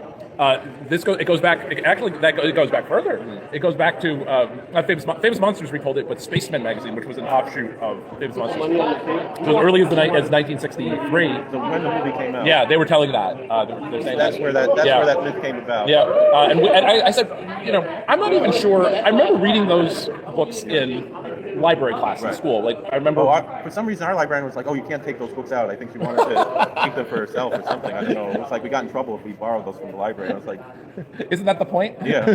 But I remember those books being in the library. I probably read that, but it was almost one of those. Every school kid knew it. Yeah. Every school kid knew there was, or thought that there were two endings of that film, and the myth just perpetuated, and everybody. When I tell people I write the book, that's one of the first questions. Do you talk about the two endings? And I go into it in pretty detail. As we know, in the American version, even though it is the same exact ending, there's nothing different. The only difference is in the Japanese version, you do hear both roars. Right. That is so. I guess there is some kernel of truth to it, but not definitely not a completely different ending. So, have you ever seen this movie on the big screen? I have. I saw it at the Mahoning Drive-In.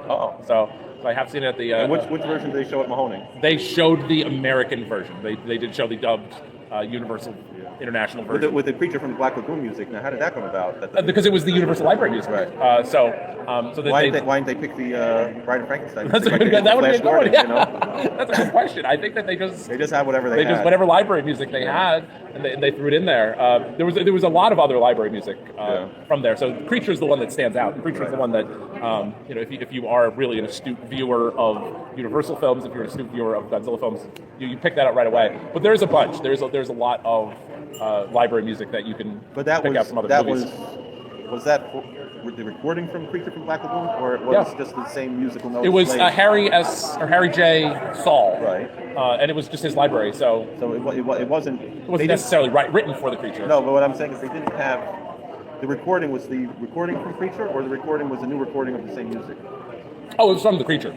Just like I said, Flash Gordon. Yeah. Flash Gordon, they used the sets also from Bride of Frankenstein. Yeah. So Universal has a history of that, which we learned that here at Monster Bash. I think when Wes Zank, he used to give lectures about how not only Universal would reuse, but props would be shared between studios. The stuff that he showed us here, to rest in peace, the stuff that he had from Forbidden Planet wound up in every different studio and was used in all. So that's an old tactic that they use to save money. So I think definitely, I'm not sure if anybody had thought of that this was going to be a reusable, that we 50, 60 years later, we're going to be watching these at home.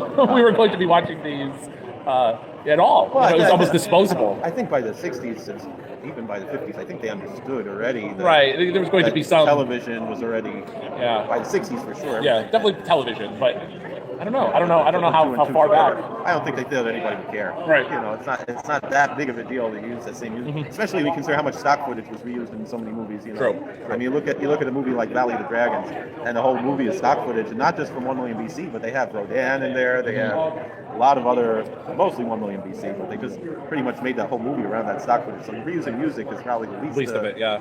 You ever see? Speaking of reusing, it was a Blue Demon movie. I think it's the Infernal Spiders. Yeah. They stole the Plan 9 flying saucers. And I said, of all the things that you have to steal, you steal the Plan 9 flying saucers of all the movies that you have on Earth. That these spiders were living in. That was cool.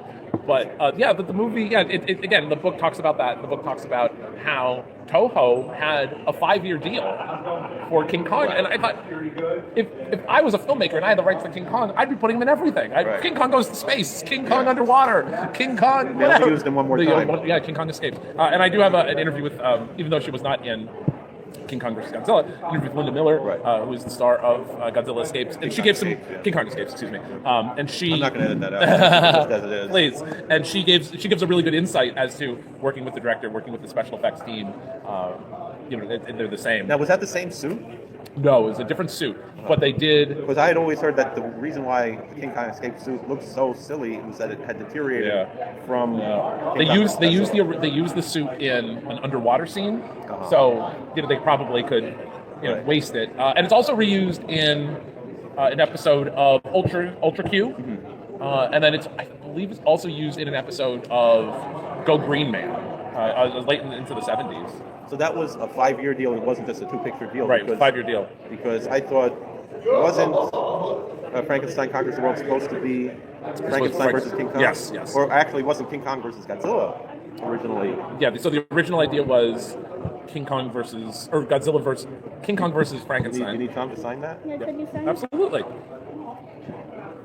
I thought you got him already. Yeah. Oh, it must be a different one. Here you go, bud. Steven's birthday, isn't it? They mentioned that when he was on the panel? Yeah, I just saw on Facebook. But it was originally Frankenstein versus King Kong, Prometheus versus King Kong, and then they inserted their own monster into it. There's some issue with the rights and things like that. Well, that was a big thing, and because Willis O'Brien didn't have any rights to it. Right. He thought he did. These ideas. He thought that he had some rights. And there was an interesting newspaper article written about 1971 that he and John Beck, who was the producer of the film, had acquired the rights to King Kong from RKO, and that they tapped Nathan Jarin to direct. Oh wow! So so I don't know. And so that would have been Columbia instead of Toho. That would have been. They couldn't get a studio to do it, but they still that's who they had tapped. Can I victimize you and get a picture? Yeah, sure. Awesome. I was telling them I have a surprise, hopefully for Monster Mash stuff and everything. Hopefully next year's at second floor. But I need orange shirts to be able to go. Okay. Is that right? Yeah. Alright. Should have gotten a picture of you with your getup. Yeah, my getup. It's all in the car. Yeah. My personality's in the car. But yeah, so trying to find, probably gonna him. Yeah, everybody's still bouncing around. Yeah, we're still a handful. And He's still here. Sure Paisley should be included. Good. Yeah, we need a Bennett Cerf character for What's My Line. Yeah. So I don't know. The studio just never picked it up, but Nathan Jarin was the proposed director. So that was yeah. I mean, I did see the Japanese film.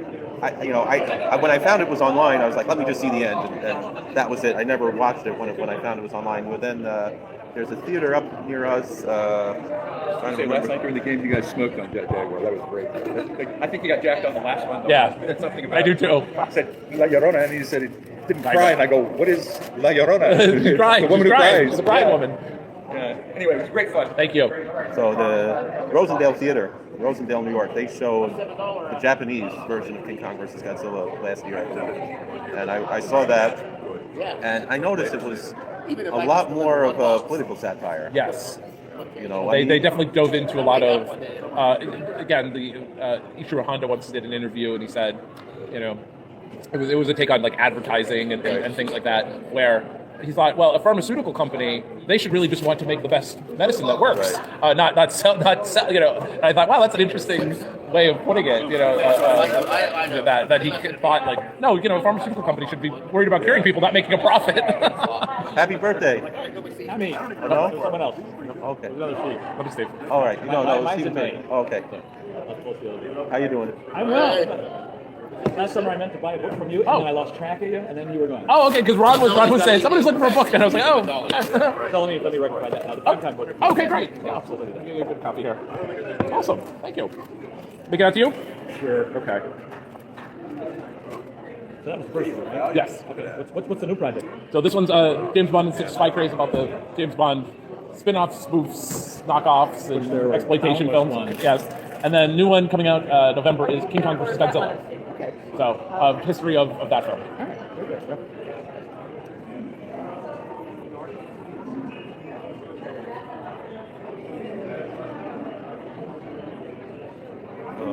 You want me to sign it? Yeah. All right. Feels a bit.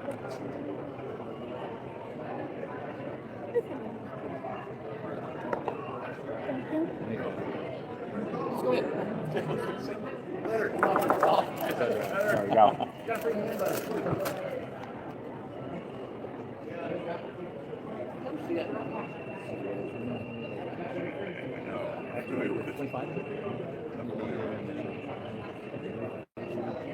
Great. Thank you. I appreciate that. Absolutely. Enjoy. Let me know what you think. All right. I enjoyed like the magazine. Thank you. Good. Thank you. Thank you. I appreciate it. So Data sale as we speak.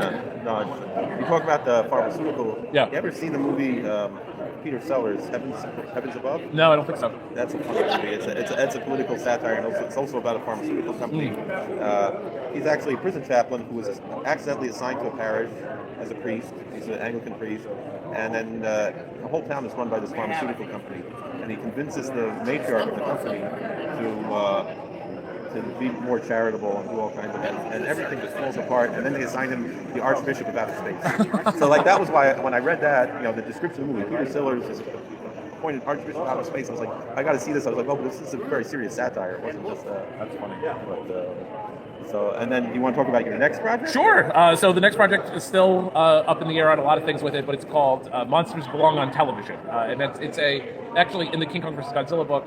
I talk about King Kong's first television airing, and I said the show proved that when it aired in New York, long story short, I was on the $1 Million movie. They showed it over and over. They showed it every day for a week, twice a day, and three times on weekends. So Saturday, Sunday, you got 3 viewings of King Kong, and it did blockbuster ratings. It killed each and every airing, and that's when a lot of people first saw. A lot of kids first saw King Kong. Yeah, there were articles about teachers losing their minds of kids coming to school, imitating King Kong, and people writing about it, seeing it for the first time since 1933, or it's 36 re-release. Was there a 52 re-release? The 52 re-release as well, yeah. And what year was the $1 Million movie? 55? 57. 57. No, 56. Excuse me, 56. Shock Package came out the year later, and it the one thing that I said is it proved that monsters belong on television, and then I imagine there probably would not have been King Kong versus Godzilla if not for the television re-release. No, it did very well in re-release, and that was an early indicator that television could move ticket sales. Right, and then it also proved that it could move a re-release. Well, that was what I was going to say about. They thought, well, television is killing movies, but television really saved the movies. Saved the movies a lot. Same thing, the Three Stooges. Nobody cared about the Three Stooges until they came on TV, and then every kid became obsessed with the Three Stooges in 1959 when Columbia was like, well, we don't need these old shorts, let's put them on TV for nothing. Thank you. So and then that's when because Mo writes in his autobiography how he pretty much, was almost, his career was pretty much over, and they were just doing nightclub acts and stuff, and then when Columbia released it, to TV, because they just like, well, we don't need this stuff. Then they were paying lots of money to have him do live appearances, and he said that Columbia never really paid them what they were worth. They made the money later. And then his son-in-law, Norman Maurer, he was the one who really, picked up like, all right, let's get this because he was a film producer, Norman Maurer. He made Rocket Ship X7, right? Is that the name of the movie? Yes. And that had Mo in it. That was, when he was kind of... Hit part by Mo. Yeah, he was a taxi driver. His father-in-law in there. I've heard a story of the Stooges showing up in Boston. Yeah. They showed up by train, and the place was packed. Right. And they thought, the president here? Like what's going on? And it turns out everybody's there for them. I was really like that. And that was when Curly Joe had joined up with them. So Curly Joe joined back with them before they had the Columbia, had Rocket for Travel, basically. And if you squint, you can think he's Curly. Yeah, not really. If you look at him from bad eyesight and you squint. Not at all. Not at all. I'm a Shemp man myself, so nobody can replace Shemp. I know everybody hates Joe Besser, but I still have a warm place in my heart for the Joe Besser shorts because they were like this stuff, Monster Bash. Sure. There was a lot of sci-fi. That was another one that reused stock footage from 1 Million BC. Oh yeah. Was I think Spaceship Sappy. The one with the talking horse and the pen that writes under whipped cream. I remember anytime that came on when I was a kid, I was so confused by it. I was like, who's this guy? Right. That's not Shemp. That's not Curly. Right. Why is there a talking horse? Yeah, it got into really weird. Yeah, weird. I was very confused as a child. Yeah, I don't remember. That's the thing. I don't remember them showing the Joe Besser shorts. That's the one that they would show. Yeah, the one with the horse they would show every now and then. But I knew Joe Besser from the Abbott and Costello show, so it wasn't. He was stinky, and he that was probably a better role for him. Yeah. Oh, much better. I don't think I had watched Abbott and Costello at that point. So when I was a kid, my dad was a cop, and he worked late shifts. and I'm saying I was a baby, so he was like, keep Joe up. I want to see him when they get home from work at 2 in the morning. And what was on TV at 2 in the morning was Abbott and Costello. Gotcha. So the Abbott and Costello show was from my infancy. They used to call me Bachagaloop when I was a baby. That was my. So that was and I had a little. Bachagaloop. Yeah. So it's right now it's Sukkot. It's the Feast of Tabernacles, and we have a special mitzvah to do today. Oh, wonderful. Is the lulav and esrog. So we have here these items. I'll explain a little bit what they are. So we have the book of Leviticus in the Bible. The Torah talks about taking these 4 plants. It says on the first day in this is you should rejoice before the Lord for 7 days. And the rabbis say that holding these plants. So they said originally that only was in Jerusalem, but after the temple was destroyed, the rabbis say we don't want to forget this, so we do this everywhere. So you have your yarmulke I gave you? It's in the car. Oh, should I go get it? No, that's all right. You can take my hat here. Okay. So what we have here, I meant to get it. That's all right. We have the lulav, that's the palm. We have the myrtles, they call hadassim, and the willows, called the ravos. You hold that in your right hand. And then we have here the esrog, which is a citron fruit. These only grow, they grow in the Mediterranean, and also actually in China, they grow, the cultivar that grows looks like fingers. They call it Buddha's hand. It's the same species. This one I think was from Italy. Mm-hmm. They grow them in Greece and in Morocco and in the Holy Land. And so you'll say the bracha. You probably should stand up. And by the way, I did get a very nice Batman yarmulke from you. So bracha. All right. Here we go. I think it's different. There we go. I don't care. You see my show. Baruch. Atah. Adonai. Eloheinu. Melech. Ha'olam. Asher. Kitshanu. B'mitzvosav. B'tzivanu. Al. Netilas. Lulav. You hold this one in your left hand and you hold them together and you shake them. And you did the mitzvah of lulav. So some people wave them all around or together. But yeah. Okay. Thank you. Yeah, Terry did it also. We got her. It smells very good. Yeah, this one also. That's some people say that might have been the fruit in the Garden of Eden. I don't know. That's interesting. There's none of the rabbis say it was an apple. Right. Some I don't know how they got to do that. say it was either this or figs or grapes or actually wheat, which is not really a fruit but tree. Okay. It's so. Well, thank you for joining us. Have a good Yom and. Yeah, we enjoyed having you speaking at the prison. Yep, my pleasure as always. I know Michelle says she might want to have you back sometime. They always enjoy different lectures. Yes. Anything I could do. Yeah, and Millie wants you to come to the women's prison. That's a little far away. Well, I guess it's just about the same. It's the same distance. Yeah, because I have a Wiccan priest who goes to. He lives in your area and he goes to both. Oh, okay. Yeah. No, he doesn't go to the women's prison. I'm sorry. No, he goes to. So. Hi, I've been seeing you around the bash for a long time. Never really met you. I'm John. Yeah, Terry told me that you and your wife were really interested in Mothman. Mothman? Yeah. Me and my brother have been a part of the Mothman Festival for the last 20 years. When do they do that? It's the third weekend in September. Oh, okay. It's a big deal. It's like 30,000 people. Wow. It's pretty cool. 30,000 people? Yeah, they had cell phone data for how many people in the area above normal, and it was like 27,000 above on Saturday and 10,000 above on Sunday. So they were estimating like 30,000 people above normal. And then, of course, some of the locals were all.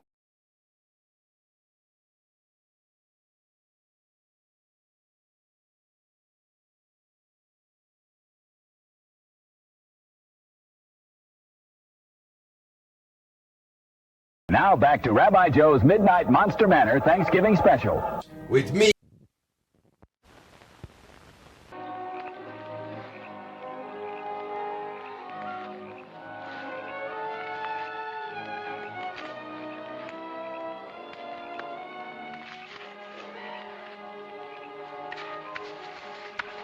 What's the matter? Fairbanks left this. I know this jungle in the dark. I've got to find Carol. Go to the beach and watch the raft, Fairbanks.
shoe off right now.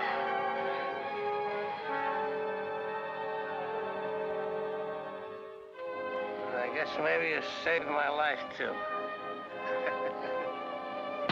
That's what I like, is spirit. John! You've been asking for this for a long time. That's why you made a mistake, Fairbanks.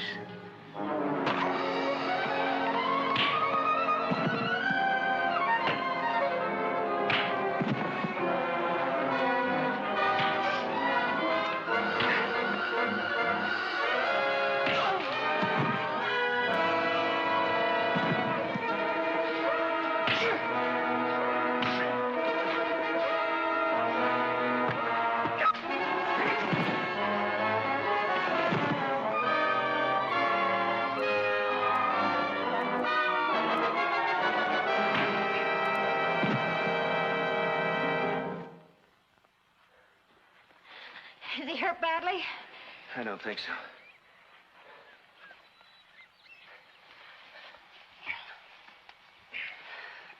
Oh, he'll be okay. Let's get out of here.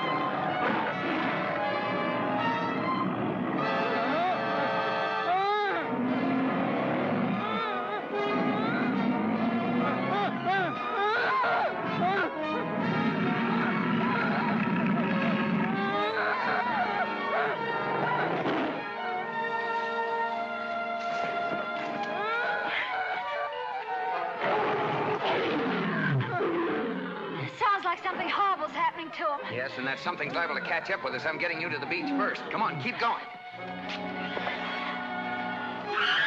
Look! Over there!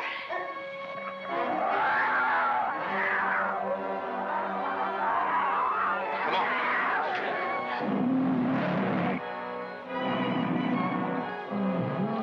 Get behind this rock.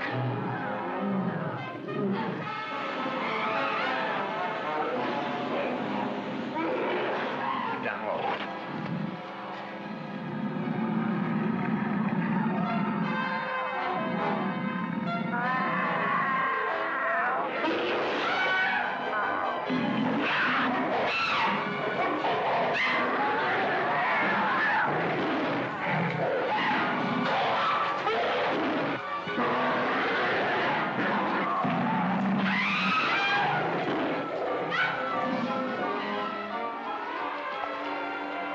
Coming from that direction.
Carol, you all right?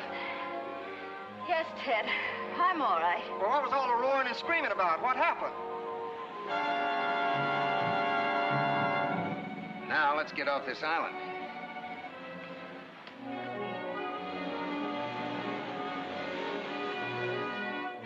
Well, folks, I thought you might like to know. We'll be underway in a minute. Good. Carol, you've been pretty wonderful through all this. When we get back to Singapore, we'll We'll have a few things to settle, Ted. Important things. Particularly about us. I understand.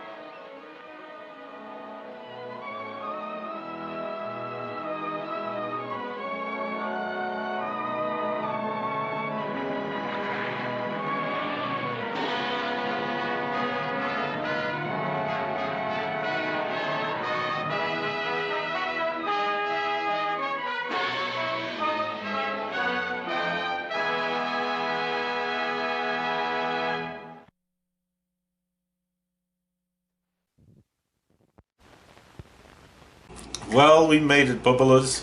Unknown Island is finally over, and somehow so am I. And that movie just sucked 78 minutes out of my life that I'll never get back. Minutes I could have spent arguing with my doctor. Or hiding from some dinosaurs, but no.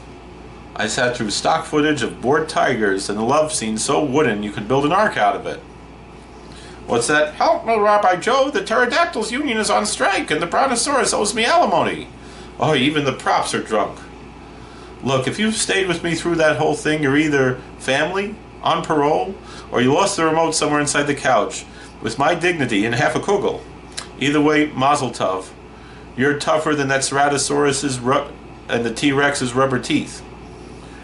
So from all of us here at Monster Manor, me, the turkey head, and whatever's growling in that Tupperware in the fridge, have a blessed, bloated, and beautiful Thanksgiving. May your family fights be short, your antacids be strong, and your leftovers last longer than that guy's career after this picture. I'm Rabbi Joe reminding you life is short, and somewhere out there a stop-motion dinosaur is still waiting for his close-up. And so therefore, from everyone here at the Midnight Monster Manor, me, Murray the Goat, the possessed Brontosaurus currently filing for workers' comp, and whatever eldritch horror is wearing my hat, happy Thanksgiving. May your stuffing be moist, your relatives be medicated, and your waistband forgive you by New Year's 2037. So good night, my little Latkas. Wake me when Hanukkah gets here, and tip your waitress and hide the good wine from Uncle Murray. All right. If anyone finds my other sock, burn it. Shalom from orbit. I'm blasting off into space. Night, my little giblets. If anyone finds my other sock, burn it and see things. Shalom from orbit.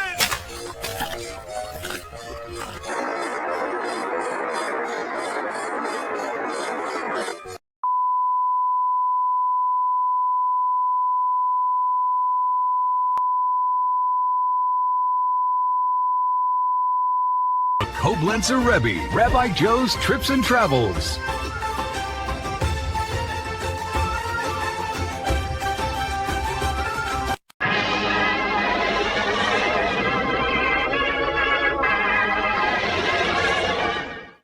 With me, Rabbi Joe. That's me.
Thanksgiving.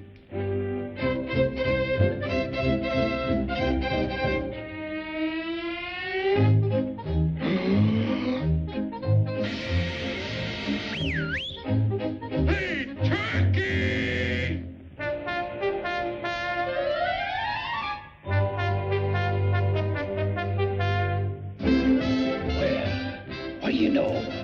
Another customer.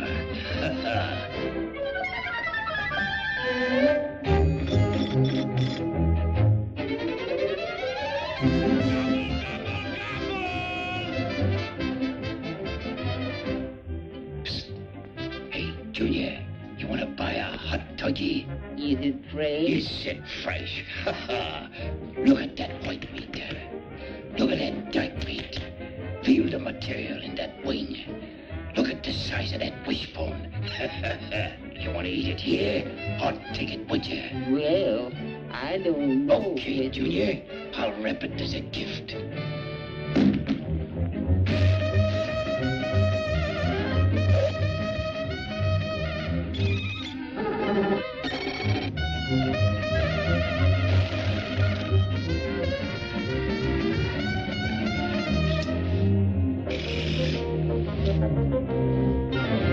Hey, pal. Happy Thanksgiving.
Why, I'm just a pilgrim, a turkey, a gun, a Thanksgiving hunter. I'm a pilgrim. I wouldn't do. Oh, excuse me.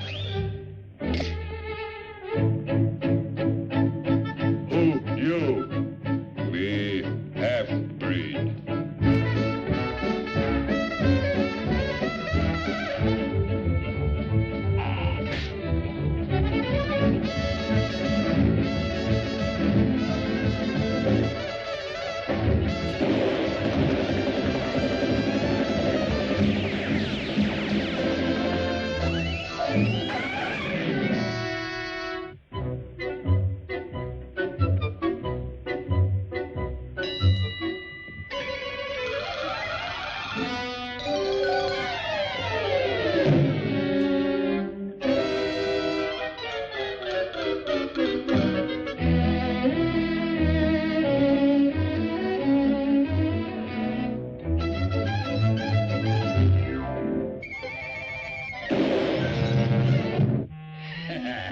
Some funny joke, eh, Junior?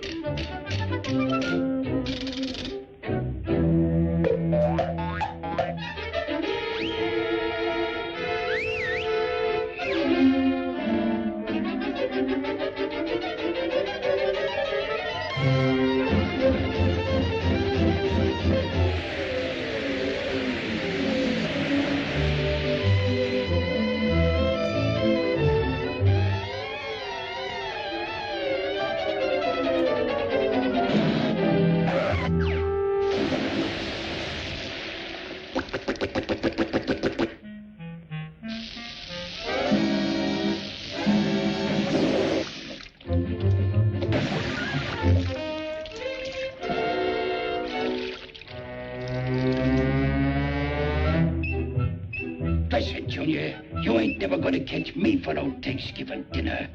Therefore, why don't we eat at Joe's? Well, all right. we'll eat at Joe's.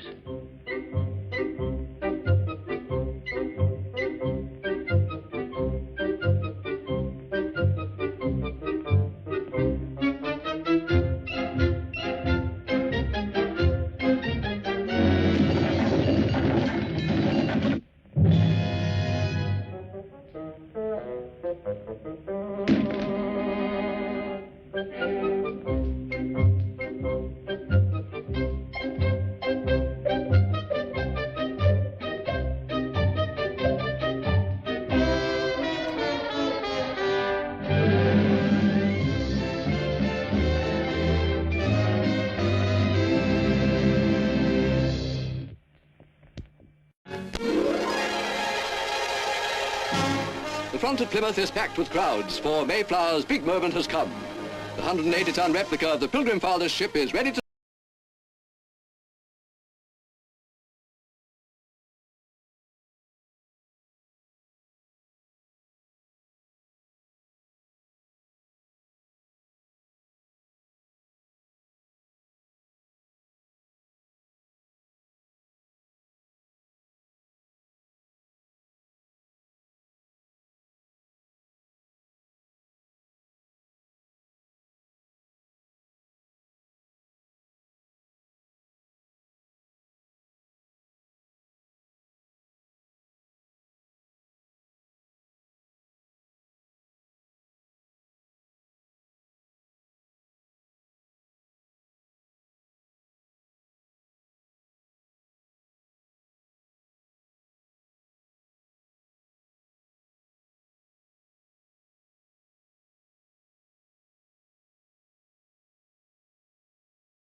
Boom and boo! I'm Rabbi Joe, keeper of keys and cobwebs here at the Midnite Monster Manor. I bring the light, but don't get too close. This beard is flammable. Even my assistant, Mr. Bones, is dying to see tonight's creature feature. Where are we? This is a jungle. You're holding me like a child, and those are dinosaurs. Easy, big fellow. Let's not upset the lizard with the teeth. Look at this world. It's beyond anything. Oi, Ribbon-O Shell! Alarm! What is this thing? Master of the world, protect your people. I am here, creature. You see me. I'm spending Hanukkah in Santa Monica, wearing sandals, lighting candles by the sea. I spent Shavuos in East St. Louis, a charming spot, but clearly not the spot for me. Those eastern winters, I can't endure 'em, so every year I pack my gear and come out here till Purim. Rosh Hashanah I spend in Arizona, and Yom Kippur way down in Mississippi. And though I try to get my ass over to Tel Aviv for Passover, I always end up down in Tennessee. But in December, there's just one place for me. Amid the California flora, I'll be lighting my menorah like a baby in his cradle. I'll be playing with my dreidel. Here's to Judas Maccabeus, boy, if he could only see us spending Hanukkah in Santa Monica by the sea.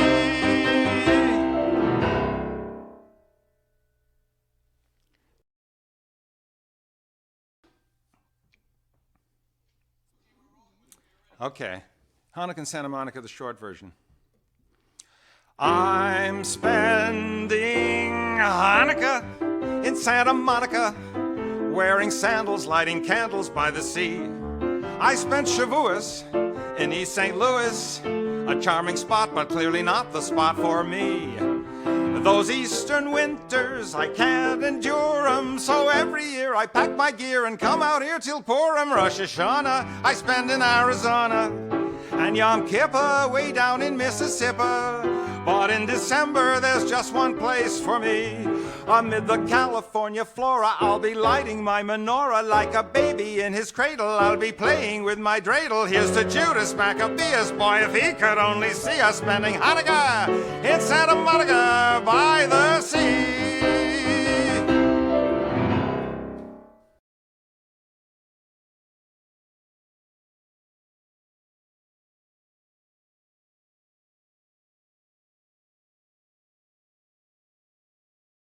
Yibunei HaMikdash, Hirtzio in the Malach.